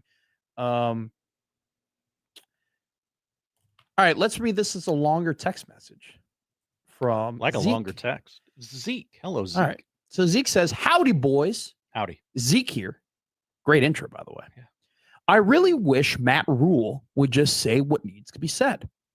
I understand coaches have to be professional and politically correct, but I just wish that he would answer the question about Dylan's by saying Dylan would not accept our coaching. He was bigger in his own mind than he really was, and when I heard he was entering the transfer portal, I just took a breath of relief, and I feel that his moving on is going to be better for him, but it's also going to be better for us. I just wish he would say that because that is the truth. He never would. He never would. And you talk about things getting aggregated and things getting clipped and things, making the rounds on social media. That would do it. That would be top stories, honestly, like everywhere in college football. If he just said plainly, yeah, I'm glad Dylan left, or Dylan didn't develop the way that we wanted him to, and we felt like that was on him. If he said those things that Zeke said, that would get clipped. That would go everywhere. And honestly, I think it would tarnish. I think it would kind of tarnish the reputation of Matt Rhule in a way if he was overly honest like that, because I'm sure that there would be some agents who would like, do I really want my player to go there if that coach is willing on a very large platform of Big Ten Media Day, if he's willing to rip into my guy after he left his team? Am I willing to do business with a guy like that? Like, I just don't know if that would really fly. And I get what Zeke is saying. And yeah, I agree with what Zeke said in terms of the fact that it was just, I think it was time. And I think everybody who understands what was going on there in that building understood it was time for those two to go their separate ways, for Dylan to go elsewhere and Nebraska to move on and frankly get a quarterback who I think is going to be more in tune with how Nebraska's roster is built. That's, I remember having this convo with Gary in the morning last year where, people were having the opinion that TJ Lateef, right? That the team was built more for a guy like Lateef to perform compared to a guy like Dylan to perform. That TJ, his playing style, matched the personnel better than Dylan. Okay. And I don't necessarily disagree with that. I think that's a fine point you can make. But what really made me pissed about that conversation, what really made me very mad about that conversation was, how is that the case? Like, how is Dylan your 5-star, superstar, potential NFL draft pick quarterback, and yet in his second year, the roster isn't built properly for him to succeed? And conversely, how has Dylan not gotten himself to the point where he looks at the personnel and says, hey, for me and for the team, I have to mold this way in order of, like, it made no sense to me how in year 2, what the offense needed from the quarterback and what the quarterback needed for the offense were just so far apart from one another, right? Nebraska needed a quarterback that was more mobile, considering the flaws that they had in the offensive line. And what Dillon needed was a team that was super fast, who could make up for some of the mistakes, that he makes. Also, too, like, it got to a certain point where the play calling, like, guy was missing a lot of deep balls, and yet they were still very willing to throw fades in the end zone and still very willing on 3rd and long to throw fades to Dane Key. Like, I think when it comes to the Dillon conversation, it was both sides were at fault, in my opinion. I think that Nebraska definitely, Oregon's going to be able to help Dillon more than Nebraska is, right? But there was a point too where Dillon needed to help himself. And it just seemed like they were just so far apart from that at times, where it just didn't make sense to me. How is the offense more built and ready for the backup quarterback than the starting quarterback? That makes zero sense. But what also doesn't make any sense is how Dillon got slower as the season went on. And that, how are you a quarter, like the fact that we were even having body conversations about Dillon, and that's still a conversation people have about Dillon. Like, dude, at some point it's in your hands, you got to figure that out, right? You got to figure out a way to not be a traffic cone sitting back there. Like, you got to give yourself a shot. This is what you signed up for. You can hit the rant gong after that one. Oh yeah, that one was just, that one's been boiling up. That one's been ruminating for a while. But I'm glad we moved on. And I think have we? Well, he's not the quarterback anymore. Yeah, from that perspective, we've moved on, but you and I and some people watching at home, not so much. John goes, Dillon didn't move on because he wouldn't take the Nebraska's coaching.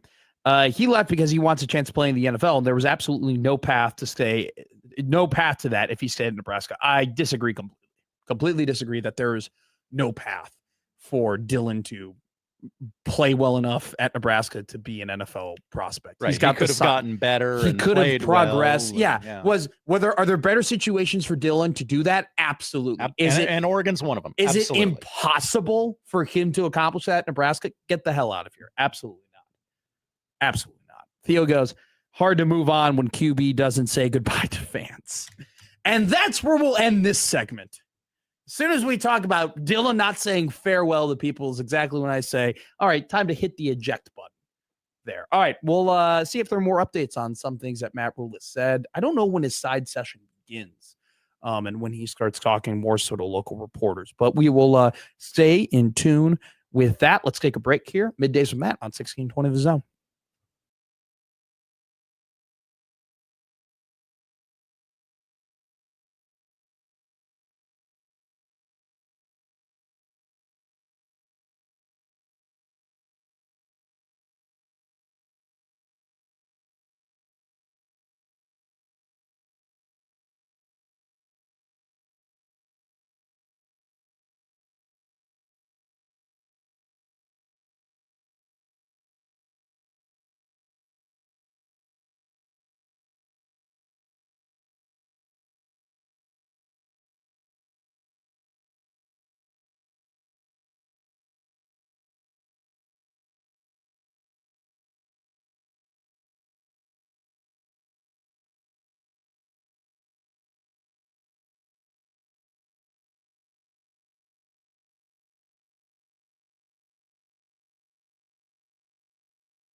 Family Man Josh Hodson. Family Man Matt Mc... You're kidding me, right? They want me to read this? Okay. Family Man Josh Hodson. Family Man Matt I'm sorry, there's just no way I'm going to get through this. You're listening to Middays with Matt on 1620 The Zone. All right, so the local articles about Matt Rhule's performance at Big Ten Media Days are coming out. One of the top headlines is top quotes being used because we didn't come here to go 7-6. God, I hope not. Imagine the introductory press conference. What are you here to do? I just want to get one win over 500 every single season. Just here to go 7-6. Just here to go. You know what? 8-5 would be nice. You're you know? safe, but there's not too much expectation on you when you're going that record year in, year out. It's a nice, safe place. Coach, what are you here to do? You guys like 8 wins, right? We'll get them. You know, I don't think we'll do it the cool way though. We won't go 8-4 and play in a really good bowl and lose to a good team. We're going to do it the lame way where we go 7-5 and play in an ass bowl, and you know we play a really bad team, and then we can go, hey, we win it. We won 8 games. That's how we'll do it. We'll do the David Braun equivalent of beating Utah in 2023 and saying we got 8 wins. That's what we'll do. So, yeah, there's the tweet that you were referring to from On3 where it goes, new Nebraska's Matt Rhule on the state of college football. Quote, I think this narrative out there that college football is broken. College football is the greatest it's ever been. And I was assuming that the comments would be really mean toward Matt Rhule and people would crap all over him. And oh, no. So on. I thought that that's where we would be going. They're actually pretty mannered. A lot of people are like, you know what? He's got a point. Like on the field, college football, pretty great. Off the field, college football is a you-know-what show. Which I was kind of surprised by that. And then there's the comment that goes from some rando who goes, he's trying to keep his job, LMAO. He's 19-19 and just lost his 5-star QB. Laughing emoji, laughing emoji, laughing emoji, laughing emoji, laughing emoji, laughing emoji. First of all, it's far too many laughing emojis. 6 is out doing it. 3 is your max. Agree. Second of all, who in their right mind would go, you know, he's 19-19, but he said college football's in a pretty good spot. We got to keep him, right? I don't think we can let this guy get away. Isn't it incredible, like the national perception versus the local perception in terms of people go, oh my God, yeah, they're falling apart. They just lost Dylan Raiola. They just lost their 5-star quarterback. What are they ever going to do? Remember, we read that the excerpt on that article, right? One of the first on the ESPN, I think it was, I forget which, it might have been Lindy's, where Lindy's had a coach said, man, you know, losing Dylan, like, I don't know what they're going to do. Like, that's really, really bad. That's really tough. Like, that's the national perception in terms of them losing Dylan Raiola. And then the local perception here for losing Dylan Raiola is good. Get him out. See ya. Couldn't move. Yeah. Traffic out of the pocket. Sick and tired of the brand. Sick and tired of, you know, him walking around like he owns the place. See ya. Like, it's kind of funny when national, you know, fans, national fans are like, oh, you guys are screwed. You lost Dylan. And Nebraska fans are like, good riddance. See ya. We want a quarterback who just wants to play football, not a quarterback who wants to, you know, look good on the pictures and all that type of stuff and wants to flex his watch and be sponsored by Adidas. I'm guessing when, you know, the history book is written on Dylan's time here, you know, some time passes, the term mutual decision will come up quite a bit. Yeah. Well, it depends on how Rhule goes, right? I guess so. Yeah. You know, like if it works out, then we'll call it a mutual decision. I guess if the time he spent leveraging his tenure at Nebraska on the success of Raiola, like, if there's not a clear, like, okay, he bet on Raiola, it failed, and therefore he failed, like. Can I get there? Can I jump in here? Please. I don't mean to jump the shark here on a Thursday in July. Okay. It's almost August. But let's say hypothetically,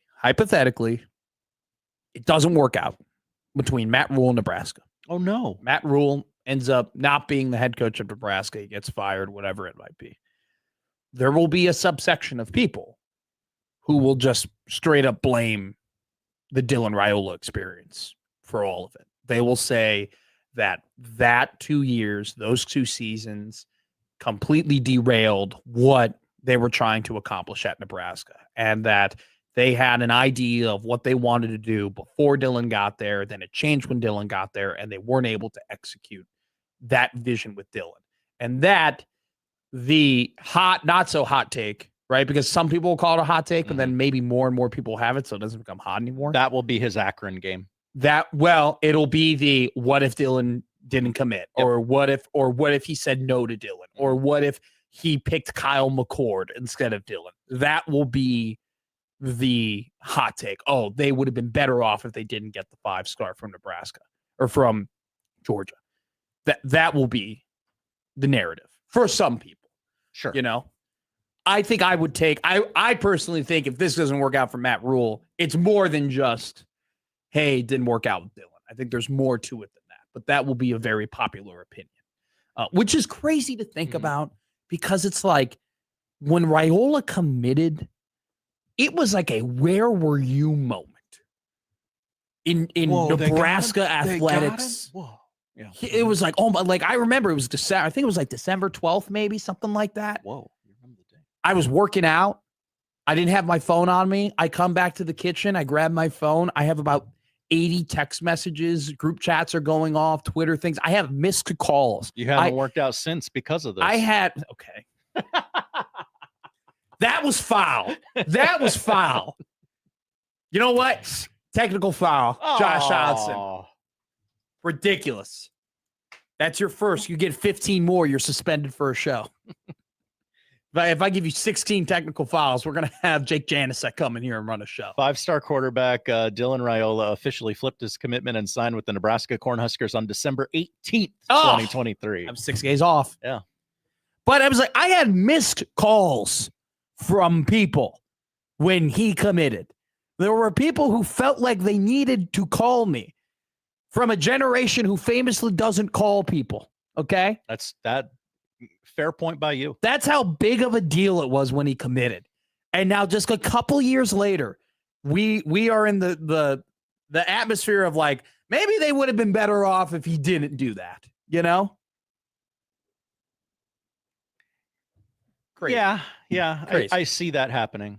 Now it'll be, we won't talk about that as much as we're going to talk about, I shook his hand and I knew he had to be my quarterback. Can I run something by you real quick? Go ahead, completely please do. off base. Jed Fish is at the podium right now. He looks like a middle school teacher. Does he look like if like Brad Garrett had chosen a different profession, like not comedian? Like if Brad Garrett decided, I'm going to be a banker. Do you know what he looks like? Who's that other guy in Everybody Loves Raymond? The other guy? Yeah. Like Ray's brother? Ray's brother. Brad Garrett. Oh, is that Brad Garrett? I had no clue. That's what I think. I had no idea who you were talking about. That's who he looks like. He looks like the guy from Everybody Loves Raymond. You said comedian, and I was like, well, he's not. Oh, it must be a different guy, because the guy I'm thinking about is a television actor. You know? That was incredible. That's a promo I'm going to make. I mean, I'm just saying, look, he does. He looks exactly like him. He looks like he's smaller, you know? Yep. He looks like a smaller version. He looks like the version of Brad Garrett that became a middle school. Look, he looks exactly like him, dude. That's crazy. Got a great tan, Jed Fish did in the offseason, man. I didn't know that Washington.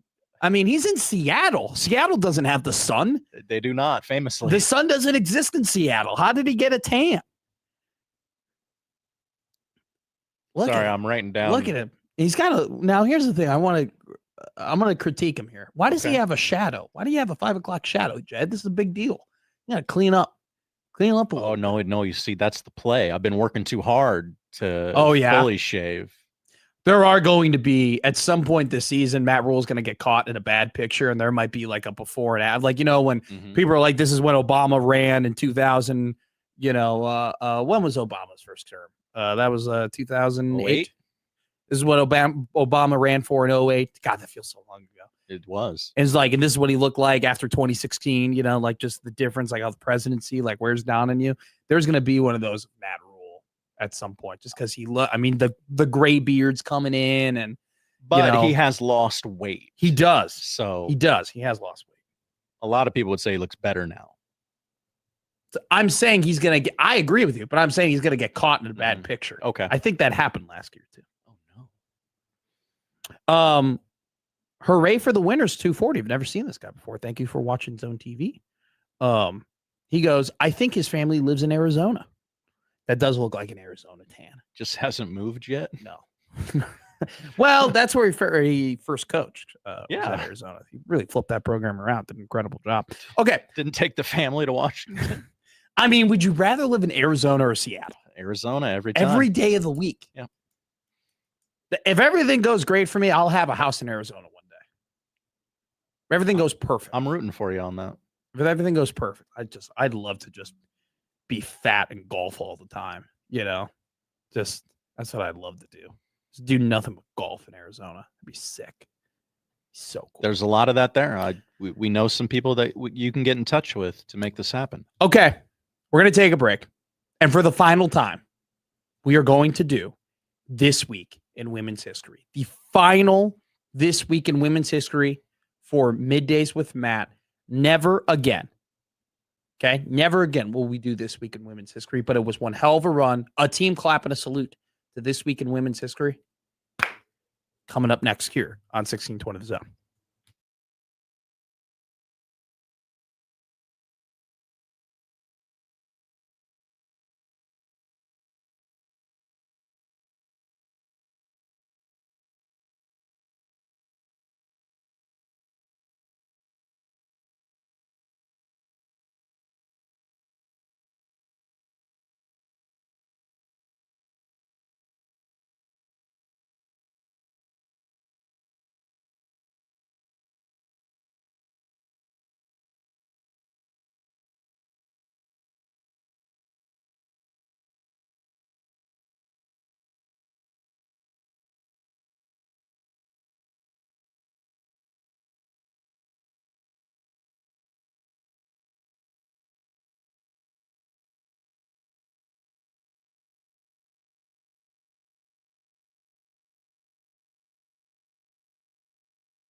Now, back to Middays with Matt on 1620 The Zone.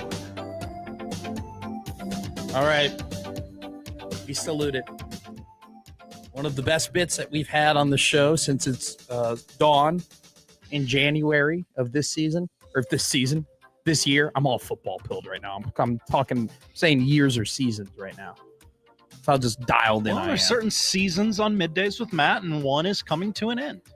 This week in women's history, we say goodbye to the beautiful segment that made me so educated about not only just women, but men also too, who impacted our society in the 70s, 80s, and 90s. The final time, where Josh Odson will educate me on the women who impacted this society incredibly long before I was born. All right, Josh, who is our first last lady? Last first lady. We should do first ladies on this. That'd be fun. But it's the last time we're ever doing this. We're never doing it again. Ever again. That's never, right. Ever again. First name, Heather Locklear. Heather. Oh, comes up right away. Yeah. That's how you know. Yeah. That's how you know. This is a big one. Wow. Okay. Been saving this one for a special occasion. She's in Scrubs. Okay. What was she most known for? Probably Charlie's Angels. It's always Charlie's Angels. It's either Playboy models or Charlie's Angels for you. Was she Charlie's Angels? I don't know. 90210 Melrose Place, not 90210. Excuse me. I get those shows confused. TJ Hooker. It's a police show. It's not what the title might make you think. Okay. It's about with William Shatner. Oh, wow. Yeah. She also does a lot of things with Charlie Sheen. So yeah. She really knows how to pick a leading co-star. They were dating, attached at the hip for dating, married. I don't know. No, she married. Oh, wow. She married Tommy Lee. That sounds about right. I didn't know that for sure, but were they a big, like an infamous couple? Were they magnanimous couple? What type of couple were they? Do you remember? I don't remember them being a couple, but they would have ran in similar circles. Wow. At that time. She's got she's another. Not Charlie's Angels. I'm sorry. She could have very easily have been casted as Rachel in Friends. Like she's got a little Jennifer Aniston in her, at least back in the 90s. Mm-hmm. Oh, what a very accomplished actress she was. Yes. Good for her. Is she still acting today? When was her last project? Good question, Matt. 2024. She was in Mormon Mom Gone Wrong. The Ruby Frank story. She was Jodie Hildebrand. Don't Sweat the Small Stuff. The Christine Carlson story. Why is she in these stories about people I've never heard of before? Is she doing Lifetime movies now? She might. Is she in TLC? She's better than this. I was about to say that's kind of a fall from grace, if you will. Awards and nominations. She didn't win. Oh, she got nominated for a Golden Globe. She got nominated for a lot of Golden Globes. Oh, she got nominated for 7 Golden Globes. Good for her. Did not know that. I apologize to the Locklear family. Our last second lady, Josh Otts. Jennifer Beals, Beals. Oh, I know. I think I know Jennifer Beals. Okay. Is it? Wait, Beals? Yes. Okay. Oh, wow. She is. No way. She's not 62. Yes. She looks incredible. Not the point of the segment, but I'm glad you noticed. She's aged. She doesn't age. Like a fine wine. My goodness. Impressive. Does she have like a hairline or like a face lotion line, a skincare routine? This is insane. She's from Chicago, Illinois. Those are the 3 top things about this week in women's history. Playboy, Charlie's Angels, and Chicago I didn't always know came these up. people were in that periodical. There is no way that this woman is 62 years old. There is no way. This is a lie. It's true. She was popular from 1983's movie Flashdance. That is. Oh, Wait, I know Flashdance. I think I've heard of Flashdance. Okay.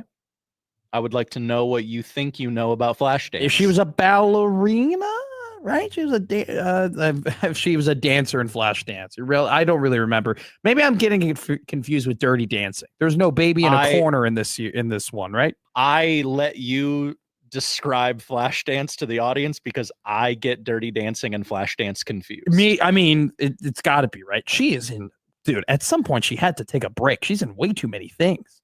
Her agent was booking her everywhere. Well, got to take the roles, right? She is in, she's going to be in a movie coming out in 2025. Yeah, she has 6 upcoming projects, I'm told. My goodness. What an iron woman Jennifer Beals is. Just been killing the game for 43 years. That's right. And she looks incredible. The Gordie Howe of This Week in Women's Oh History. my goodness. J-Man goes, Flashdance was 40 plus years ago. Well, yeah, 1983. That's insane. That's incredible. You know what? Team clap for Jennifer Beals. And a salute because it's the last one. We should have done a Mount Rushmore of This Week in Women's History. Oh, now there's an idea. Brooke Summers was that? Brooke Shields. Brooke Shields was the one that you really wanted Brooke to Shields, dig up her resume. Brooke Shields, Jennifer Beals, and Rebecca Romaine. Easily 3 of the 4 faces of This Week in Women's History. And then I think Carson Daly actually gets the fourth. Learned a lot about Carson Daly, absolutely the next face on This Week in Women's History, Mount Rushmore. If you were confused by that, I don't know how to explain it to you. And we won't be doing this again ever. But you know what? We loved you This Week in Women's History. Thank you for your service. Let's talk about all the things I haven't talked about today that I wanted to talk about coming up next here on 1620 Zone.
Josh Hodson's boyhood hero was Hank Aaron. Matt McMasters was the guy from the Dos Equis commercial. Now it's starting to all make sense. Middays with Matt on 1620 The Zone. All right, we just had our wacky Big Ten moment of the day. Scott Docterman called it the worst question of the week. Oh, my God. First off, I love Curt Cignetti. I love him so much. Do you know what he said, man? Yeah, I just got fired up watching Curt Cignetti. You know what he said? He said, I'm going to get some questions about the JMU guys, right? The guys in Indiana who've been there for the last 2 years, those are the JMU guys now. Hell yeah, coach. Some idiot just asked Curt Cignetti if for jersey patches would they put a patch that says it's the Google logo and then it's me. It says the words me under there, referring to when Curt Cignetti very famously said, "I win Google me at Big Ten Media Days." And Curt Cignetti goes, "Is it going to make us better?" The guy froze, and then Cignetti said, "Then I'm not interested," laughed and moved on. Also, too, after his opening statement, which was basically all about player development and the importance of player development, chef's kiss, thanks, coach, he immediately goes, "It's all about this, it's all about that, all about development." Questions. I'm literally not exaggerating. He ended his opening statement with an emphatic questions. So good. I love that man. I think a bet on Indiana this year to once again go very far, go to the playoffs and then go far in the playoffs is a bet on Curt Cignetti, right? It's a bet on what he's going to do with Josh Hoover. It's a bet on what they're going to do from still being well coached, still being disciplined. It's a bet on him and his guys and his coaches, which, by the way, he kept 9 of 10 of his assistant coaches from last season's team to this year, which is remarkable. And you know what? They paid up. They made sure they were all very well compensated. So to keep that staff continuity, to keep that player development train rolling, to keep just the being well coached train rolling, and then on top of that, to look at his pedigree in terms of the guys that he has developed, if you are betting against Curt Cignetti, I think it's a bad bet. I think it's a bad bet at this point to say that this guy isn't going to continue to do what he's been doing. And so one of the things I love that he said is the way that we practiced 8 years ago, it's the way we practice now. The things that I said on Monday meetings and Tuesday meetings 8 years ago when we were kicking ass at JMU and Elon, same things I say now. That's the part I love most. I know my system. I know what my system produces. I know what the effect my system has on my players. I know the effect what my system has on my coaches. Why would I do anything different? And when you know your system, you know what type of player to go get. You're not like, well, that guy has a high rating. That guy's got good tape. Like, okay, maybe we can make it fit. No, you know the exact type of player you need to go fit, and you're on the search for that type of guy. Well, do you know why I love that you're saying that? Because you have great experience of someone like that, and Scott Strohmeyer. Yep.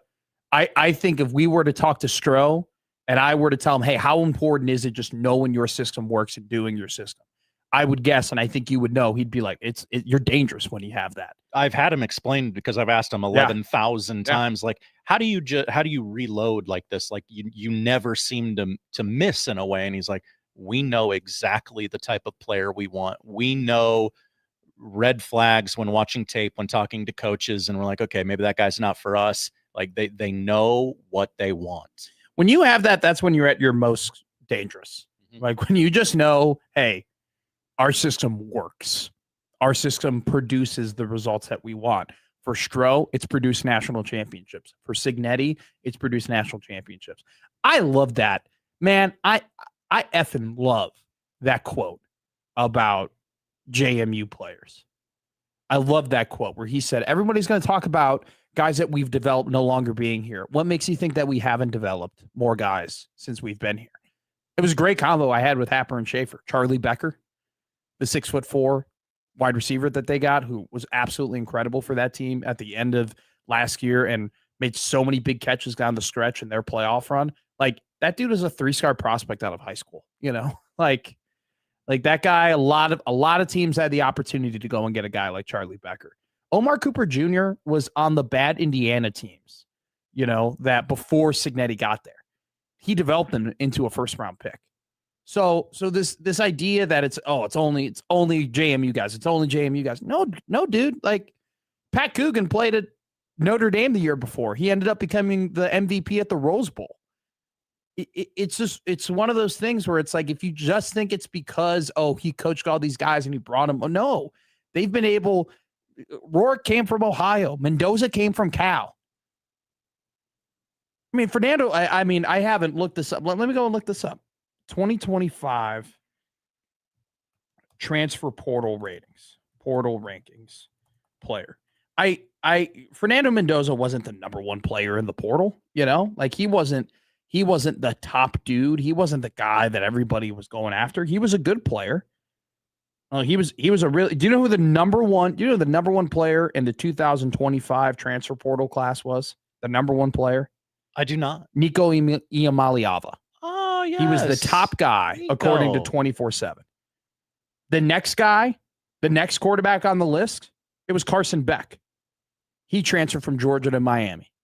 The third quarterback on the list was John Mateer, who transferred from Washington to Oklahoma. The fourth player was Fernando Mendoza, who transferred or the fourth quarterback ranked. Okay. These are all quarterback rankings. This is an overall. This is quarterback rankings. Fernando Mendoza was the fourth best quarterback that transferred, according to the transfer portal rankings. So it's not like he's going out and he's getting all these top dudes. No. He's identifying what he wants, and he develops what he wants, and that's how he's great, and that's how they win, man. That's how you win.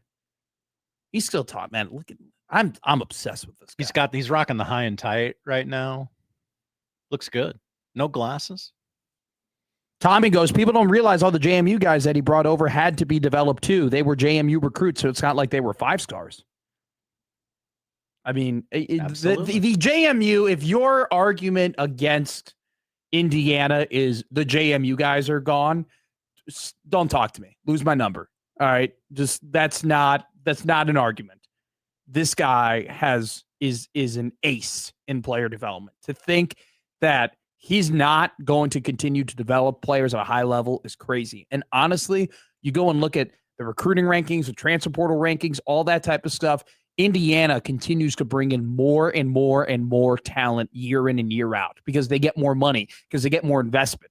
Because this guy has created the momentum to get Indiana to be a national championship and a legit power in the Big Ten. Dude, who would ever thought that we would say, hey, the Big Three, hey, they only play 2 of the Big Three, or they play 1 of the Big Three, or they play 3 of the Big Three. And one of those teams in the Big Three is Indiana. Okay? You told me 5 years ago, hey, there's going to be a Big Three in the Big Ten Conference. Who would you pick? Oh, Ohio State, Michigan, Oregon. That's probably who I would go with. Yep. Oregon's about to come in the league. Those are the 3. Got 2 of them, right? So Ohio State, Oregon, and Indiana because of that guy. And literally, Josh Hodgson, nothing else. It's him.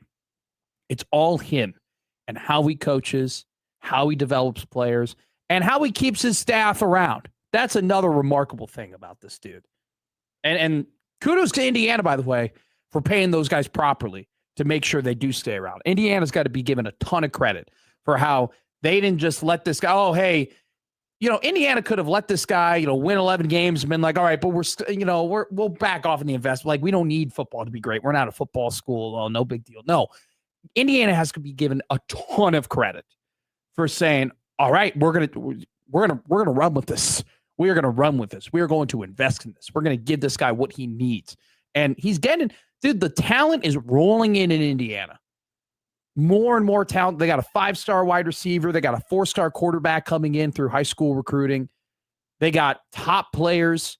They got the number 2 interior offensive lineman, Bruner, who came from Wisconsin. They got a top wide receiver in Marsh, who came from Michigan State. I'm all over. How about I read you the final line from Curt Cignetti since you didn't get to listen to it? Go ahead. I'm reading from the tweets of Brett McMurphy. We don't run a hype machine up here in the Midwest. We believe everything is earned, not given. When we fall short, we say we fall short. When we don't win, we don't cry a river. We don't whine and complain. That's why we're the best. Gee. Yeah. What an interesting concept. Wonder who he's talking about. That's tough. That's tough. God, that guy's so good. All right, real quick. Got a couple of minutes here. I just want to, we've talked so much about the Big Ten. We've talked so much about Matt Rhule, and I found out who Brad Garrett is. Now, to be fair, you knew who Brad Garrett was. You just didn't know his name was Brad Garrett. Yes, to be fair to me. Baker Mayfield spoke today after not getting a contract extension. He's pissed. He's very upset. I didn't hear it. I saw a tweet that said like a couple things he said. Wow. Yeah. So you don't hear guys in disputes like that talk that open and honestly about it. This is Ari Meirov, who's a very notable NFL reporter. Bucks quarterback Baker Mayfield said he felt, quote, disrespected and, quote, undervalued by the contract offers he received. He believes he's a franchise quarterback, says he's going to have a big year and that the team is going to pay for it in the end.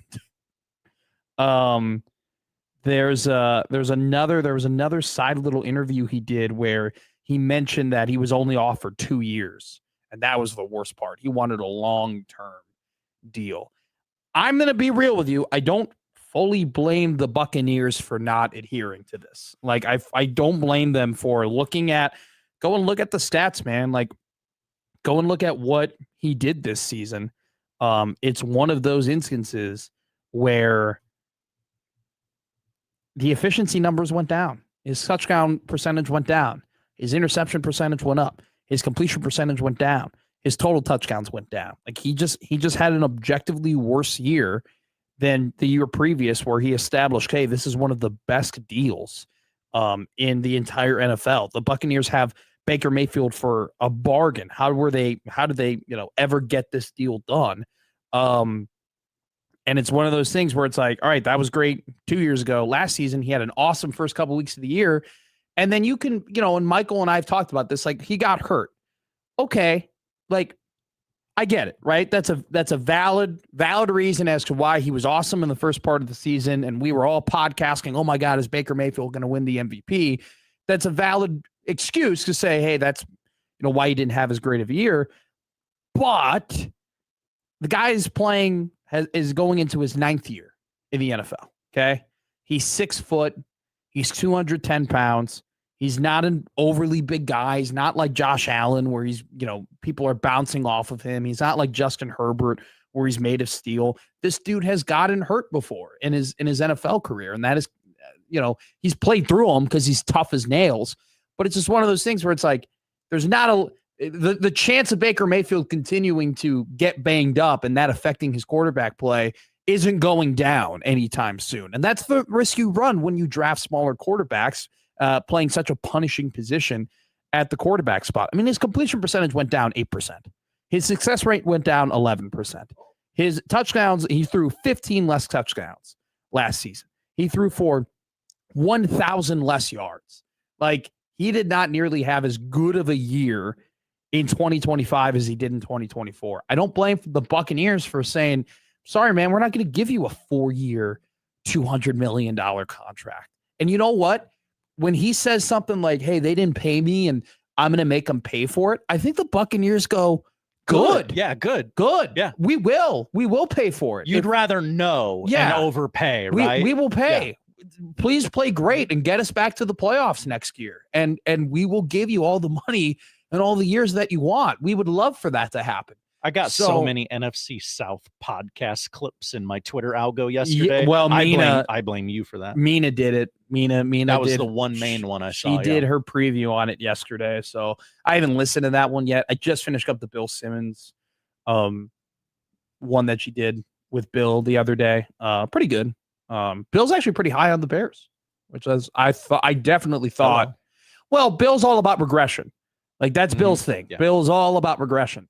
And he actually pushed back against the fact that there would be regression with the Bears, which I think is actually a very good take, because I actually think that like the Bears won all those games and Caleb could have been so much more efficient. And there were so many more avenues on the offensive end that they can get better at. And like John Gruden was talking about it on his podcast, like continuity. It's just crazy to him how there's this very limited continuity within the NFL. Hell, we talk about Baker Mayfield. He's got another offensive coordinator. I think it's his 4th offensive coordinators in 4 seasons now.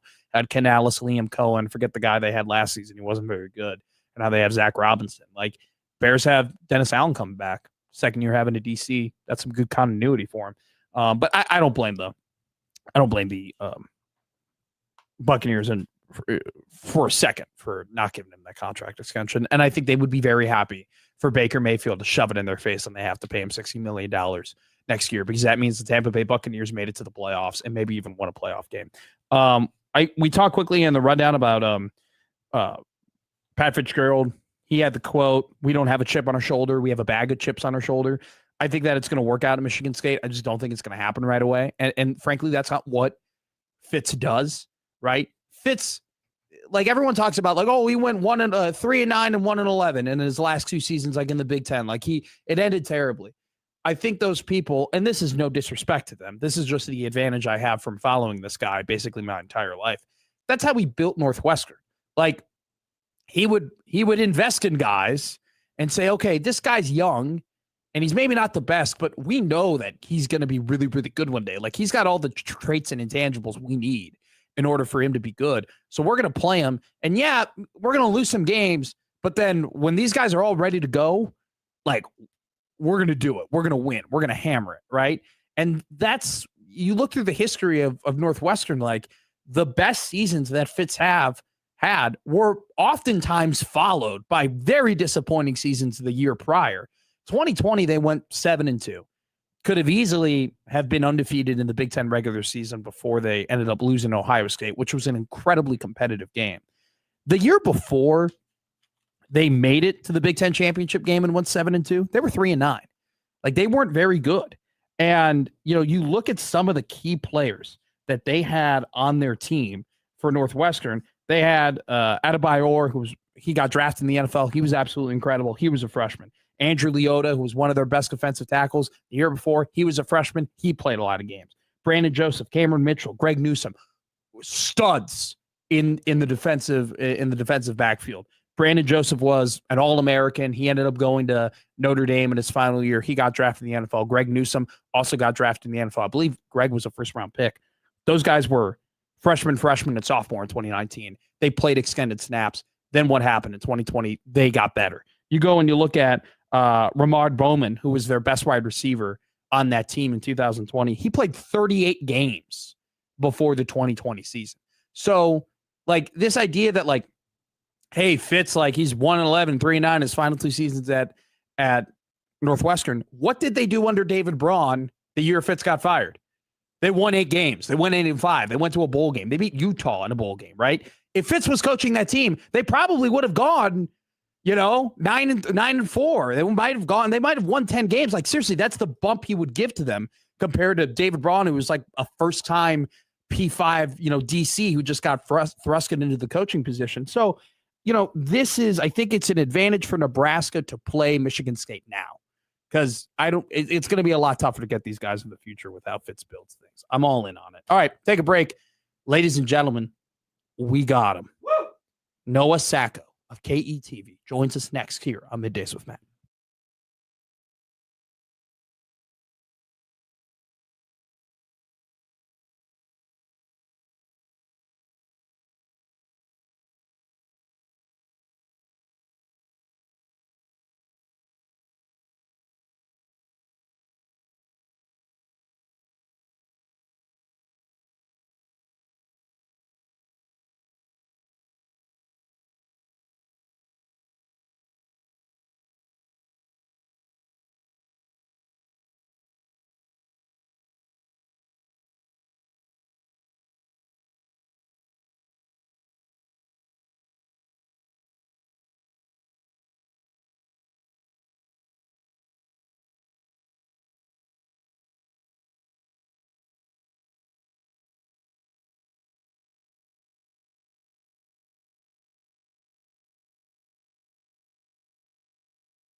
Now back to Middays with Matt on 1620 The Zone.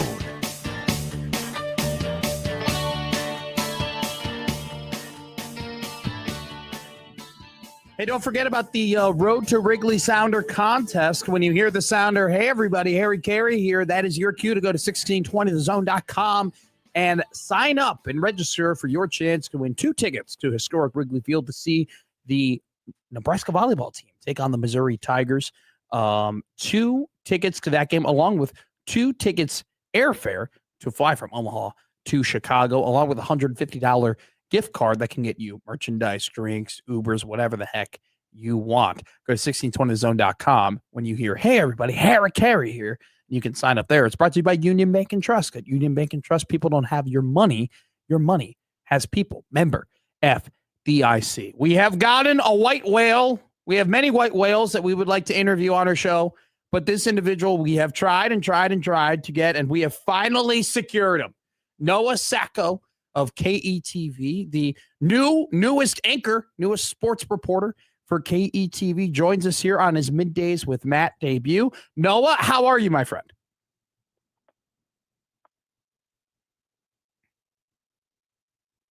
Hello? Noah, are you there? I believe he cannot hear us. Let's call him back. It was a great intro I had there.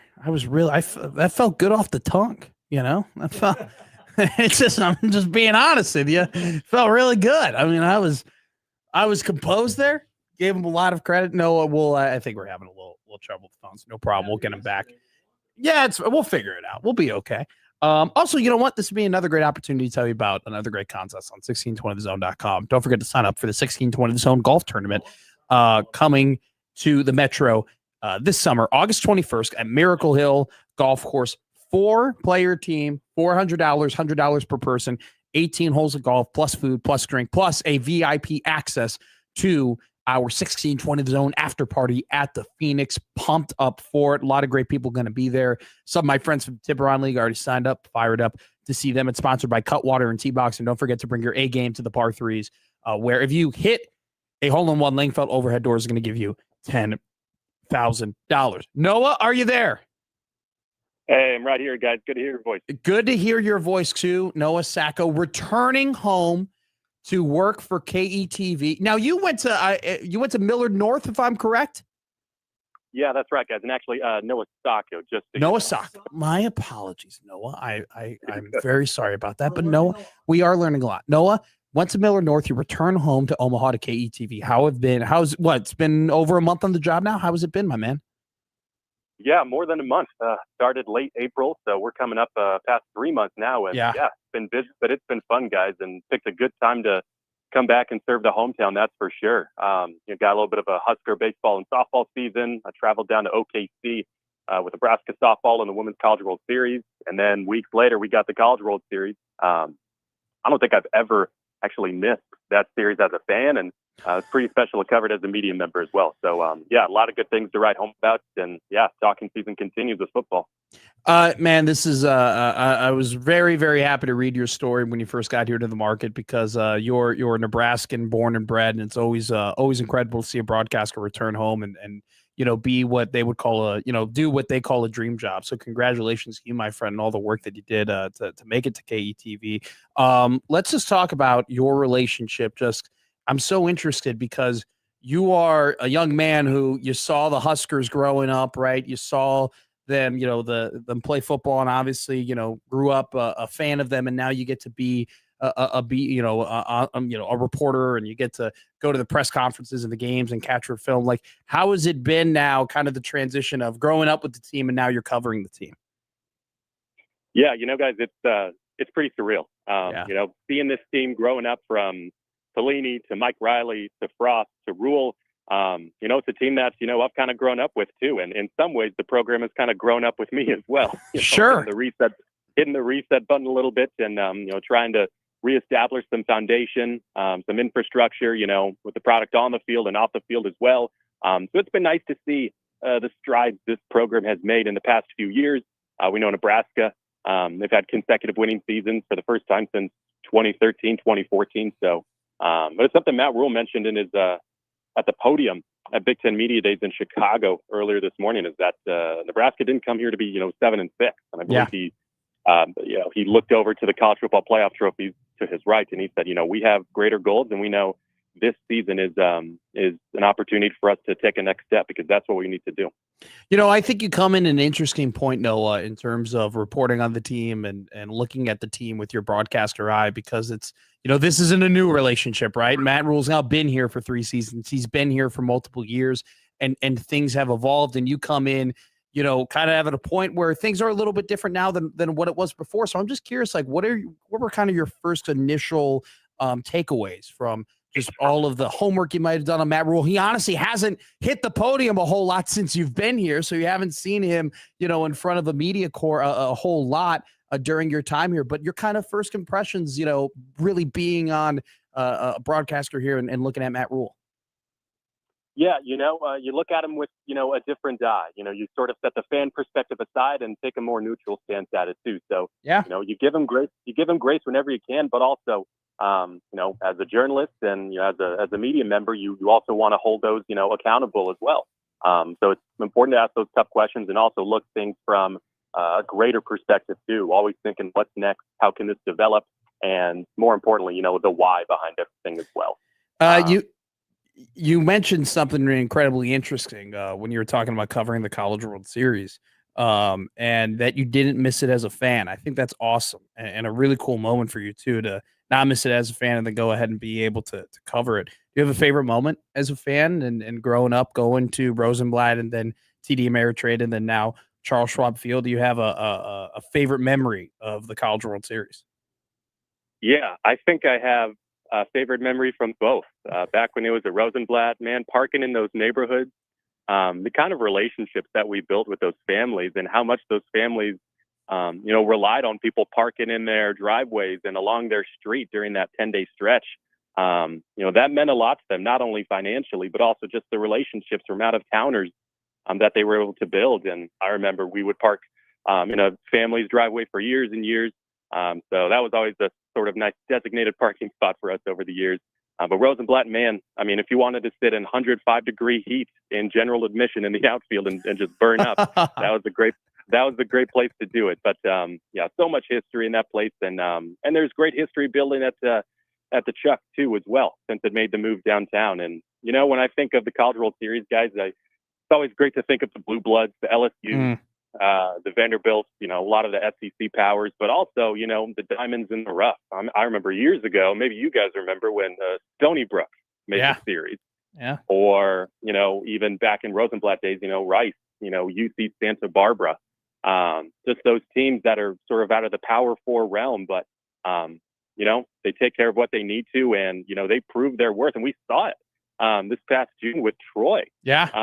Looking at their enrollment size and the capacity of their stadium, they had bounce houses in the outfield during Super Regional, so that was the team that had a lot of juice with them. I mean, heck, they had a guy named Jabe Boroff, call him Jabe Ruth. And he could match, and he showed it at the CWS as well. So, yeah, a lot of those stories that you can just feed off. And if you're kind of looking for a team to rally behind during that series, those are the kinds of programs that you can really wrap your arms around. Were you rallying behind Fresno State back in 2008? Was that your team? Oh, boy. Well, I was a North Carolina fan growing up, and I know Fresno State gave the Tar Heels some troubles back then. But funny enough, I think the first baseman for Fresno State, Alan Amati, I'm pretty sure he was one of my Corn Belt summer league coaches a few years ago here in Omaha when I played a college summer baseball league. Okay, cool.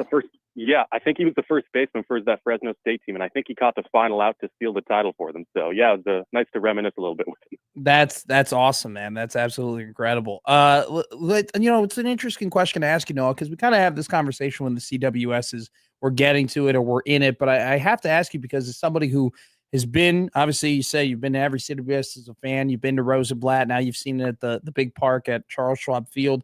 Do you think now, and it's been a long time now, it's been more and more years go on, like, do you think that kind of homier vibe, that kind of aura that Rosenblatt had that you lost when the CWS was there and then now it's no longer there, do you think that kind of the connection between the people of Omaha and Charles Schwab Field, do you feel that's starting to grow a little bit as the years goes on and the series goes on? I think so, and I think it's I sort of both sides of the aisle there for that one. Obviously, people were very, very crestfallen to see that history being moved from Rosenblatt downtown, Rosenblatt near the zoo, to downtown at the Chuck. And a lot of people are still miffed at that decision too. But looking back at it, from what I remember, we either had to have moved the stadium or else OKC was going to get the CWS. So from what I remember, the city of Omaha really had no choice, and they knew they needed to expand. They knew they needed to improve the ballpark experience, and that's what we get with the new stadium here. And not only that, but also just the location. In my opinion, there's so much more to do around the CWS in its current location downtown. I mean, you got Rocco's with the Jello Shot Challenge, you got Blatt's, you got some nice burger places, and you've got a lot of lodging options, hotels for teams, for fans. So it's a lot more accessible and really creates more of just a baseball environment community that really just can elevate the series as a whole, both during and outside of gameplay. Okay, let's get down to business here. You're a Mets fan? What's that about? Well, a miserable Mets fan. We'll put it that way. All right. I mean, it's hard not to find a non-miserable Mets fan. No, I apologize. I have to. But just talk about, you said that you played college baseball. Just talk about your relationship with the sport, if you don't mind. Yeah, baseball's kind of been the favorite sport for most of my life, guys. Been played it for 17, 18 years. Yeah. From T-ball to high school at Millard North. Played Division III ball at Simpson College in Iowa. Private liberal arts school about 20 minutes south of Des Moines. It was a great experience. I knew I wanted a smaller college field just because I went to such a big high school here in Omaha. And it checked off all the boxes for me, student media, baseball fraternity, all that stuff. So it was a really full, complete college experience, everything that I wanted. But baseball too, it's something, continue to follow. And, despite my misgivings, I'm still riding or dying with the Mets, no matter how much Freddie Peralta has disappointed us in the starting role. And Juan Soto, whatever is going on with him these days. I mean, he's hurt, he's not hurt, he's got back soreness, he's got leg tightness, whatever. He's a $765 million man. So you always want the best out of him, I think is what most fans would say. You came here, you hit the ground running, man. You talk about covering the Women's College World Series, and then obviously the College World Series here in Omaha. Do you have any events that you're like, man, I want to cover that? Like, man, I'd love to go and cover, because you've had extensive experience coming from Kansas, covering some big events. But as a broadcaster, are there any events that you're like, man, I want to be able to go to that and cover that event? Well, I mean, with football season around the corner, guys, I've only been on the field a finite amount of times for Husker football games. So now doing it with the camera, being there for all those home games, that's going to be a bucket list kind of experience. And the same can be said, on the court for Husker volleyball too. Earlier this afternoon, Huskers were just unanimously voted by coaches the preseason Big Ten favorites in the poll. And you got unanimous first-team selections and a stellar senior class returning. So a lot to look forward to in Lincoln for this fall, but also, too, in Omaha here. Coming up here in August, I believe 6th through the 9th, we've got the Pinnacle Bank Championship at Indian Creek. We were at Media Day last week. Really fun deal. Me, Lauren Michelson, and some other representatives from KTV, we were able to test out the front nine a little bit ourselves and find some holes that were, some holes that were manageable and some holes that gave us trouble. And hole 9 is definitely one to watch out for too. Pretty strong dog leg to the right. You got some nice pine trees over in the right side of the gallery, but it's an uphill fairway, so it's a bit to manage, that's for sure. But no, great course. They've actually narrowed a few of the fairways too, so interested to see how that plays with that Corn Ferry Tour coming up here pretty soon. But a lot of good talent, and really looking forward to it. Noah Sacco of KETV joining us here on Middays with Matt for the first time. Look forward to having you on the future, Noah. Thank you so much. Great job, and congratulations once again on getting your dream job, my friend. Appreciate it, guys. Take care. Noah Sacco of KETV, formerly of Millard North, and a college baseball player. Fun little introductory interview with Mr. Sacco. That was good. That was fun. It's fun to get to know new friends, isn't it? I know. We're going to have him on more and more as we really get into the nitty-gritty of football season. Here's the thing, though. It's funny. I was asking him the Matt Rhule question. I was like, this, it came in April. I got the time wrong because just time flies. I met Noah at the College World Series. I met him in May. or June rather. It's like I know he's been here longer. But anyway, what I was going to say though is that I was asking him the Rhule question, and it made me realize, well, this might be the first time that this guy's actually seen Rhule talk, you know? Like he hasn't really seen him like up on the podium a whole lot and everything like that. Like he just hasn't been. If you've been a new media member here over the last couple of months, you just haven't had a whole lot of opportunities to see Rhule in action. So very interesting, and I look forward to continuing having our great conversations with the KETV staff week in and week. All right, let's take a break. What to watch and dog of the day coming up next.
Hi, everybody. Howdy County here. Middays with Matt.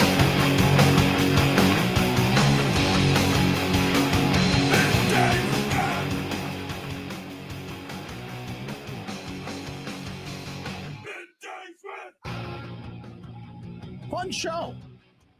A really fun show today. I liked it. It was a good time. Matt Rhule spoke at the podium at Big Ten Media Day. We haven't really gotten anything from his other media scrum that he has done. No new quotes have really dropped or anything like that. So we'll keep an eye out for that. I'm guessing it hasn't happened. That's what I'm guessing too. So it'll be very interesting to see when he gets in a more intimate and longer setting. Are there other things that he'll talk about? Obviously, today it was confirmed Mekhi Nelson reinstated back with the football team. He will be a full go for the Nebraska Cornhuskers this season. What are we watching tonight, Josh Hodson? Baseball on our TVs. Yankees, White Sox right now on MLB Network. The Braves host the Nationals at 6 o'clock on ESPN. And I believe one more time between the Mariners and Dodgers out at Chavez Ravine, 9 o'clock on MLB Network. WNBA doubleheader on Amazon Prime tonight. Minnesota, Toronto at 7, followed by New York and Las Vegas. The Super Mario Galaxy movie has made its way to Peacock. Princess Peach's birthday party sparks a galactic adventure, sending Mario and Luigi into space to stop Bowser Jr.'s wicked ambitions and save Rosalina. I know what some of those words mean. Yeah, that was in a different language. Lollapalooza is streaming on Disney Plus as God intended. What? It's right. Streaming? That's right, the whole thing. Live stream performances by popular artists, it says, including Lorde, who hasn't made a good song in what, a decade? That's right. And John Summit. I don't know who that is, but I'm Sounds sure like an Oakland A. I'm sure it does. That's okay. On day 1 of the Chicago-based festival, and Shark Week is back on Discovery. Day 5 features What Shark Attacked, How to Train a Great White, and Ultimate Shark Dive, which are less crazy than the titles I brought you the other day, Matt. All right, folks, let's talk right now. I'm going to kill your bookmaker. I'm going to rip his throat out. I will blow this man out. I will step on his throat until the man chokes. Let me tell you how. Dog. Winners. Dog. Winners. Dog. Winners. Dog. Winners. Dog. Winners. I'm on a roll. Dude, you got to love dogs, right? So I'm pretty sick and tired of betting baseball. We won yesterday, Yeah, though. dog hit yesterday. Yeah. Don't be sick of it. Moving on. What are you going to bet? WNBA? No, the Rocket Classic is in progress. You know the Rocket Classic? It's Thursday. I'm going to guess this is a golf tournament. It's a golf tournament. Okay. Xander Schauffele, 4 under. He's in 10th place right now. He's 5 back of the lead. He's plus 1,329 odds in order to win the Rocket Classic. So we will bet Xander Schauffele to win the Rocket Classic. Team clap for us. Incredible stuff. I don't know. I don't know. I don't watch baseball. It's your dog. I'm just waiting. I'm just counting down the days until I can start betting Vlad McConkey prop bets. All right. Aren't we all? I mean, I want to bet whether or not Jalen Naylor is going to have more than 3 receptions a game for the Oakland Raiders. All right. That's what I want to do. Do you think I'm not counting down the days until I can bet whether or not there's 4 total field goals in a Bills-Chargers game? Can't wait to bet the Ravens' first drive punt. Exactly. Now you're there. Now you get it. You understand me now. Thank you for listening to us today. It was a great time on the show. Talked about a lot of phenomenal things. We will see you tomorrow. USC and the crossover coming up next.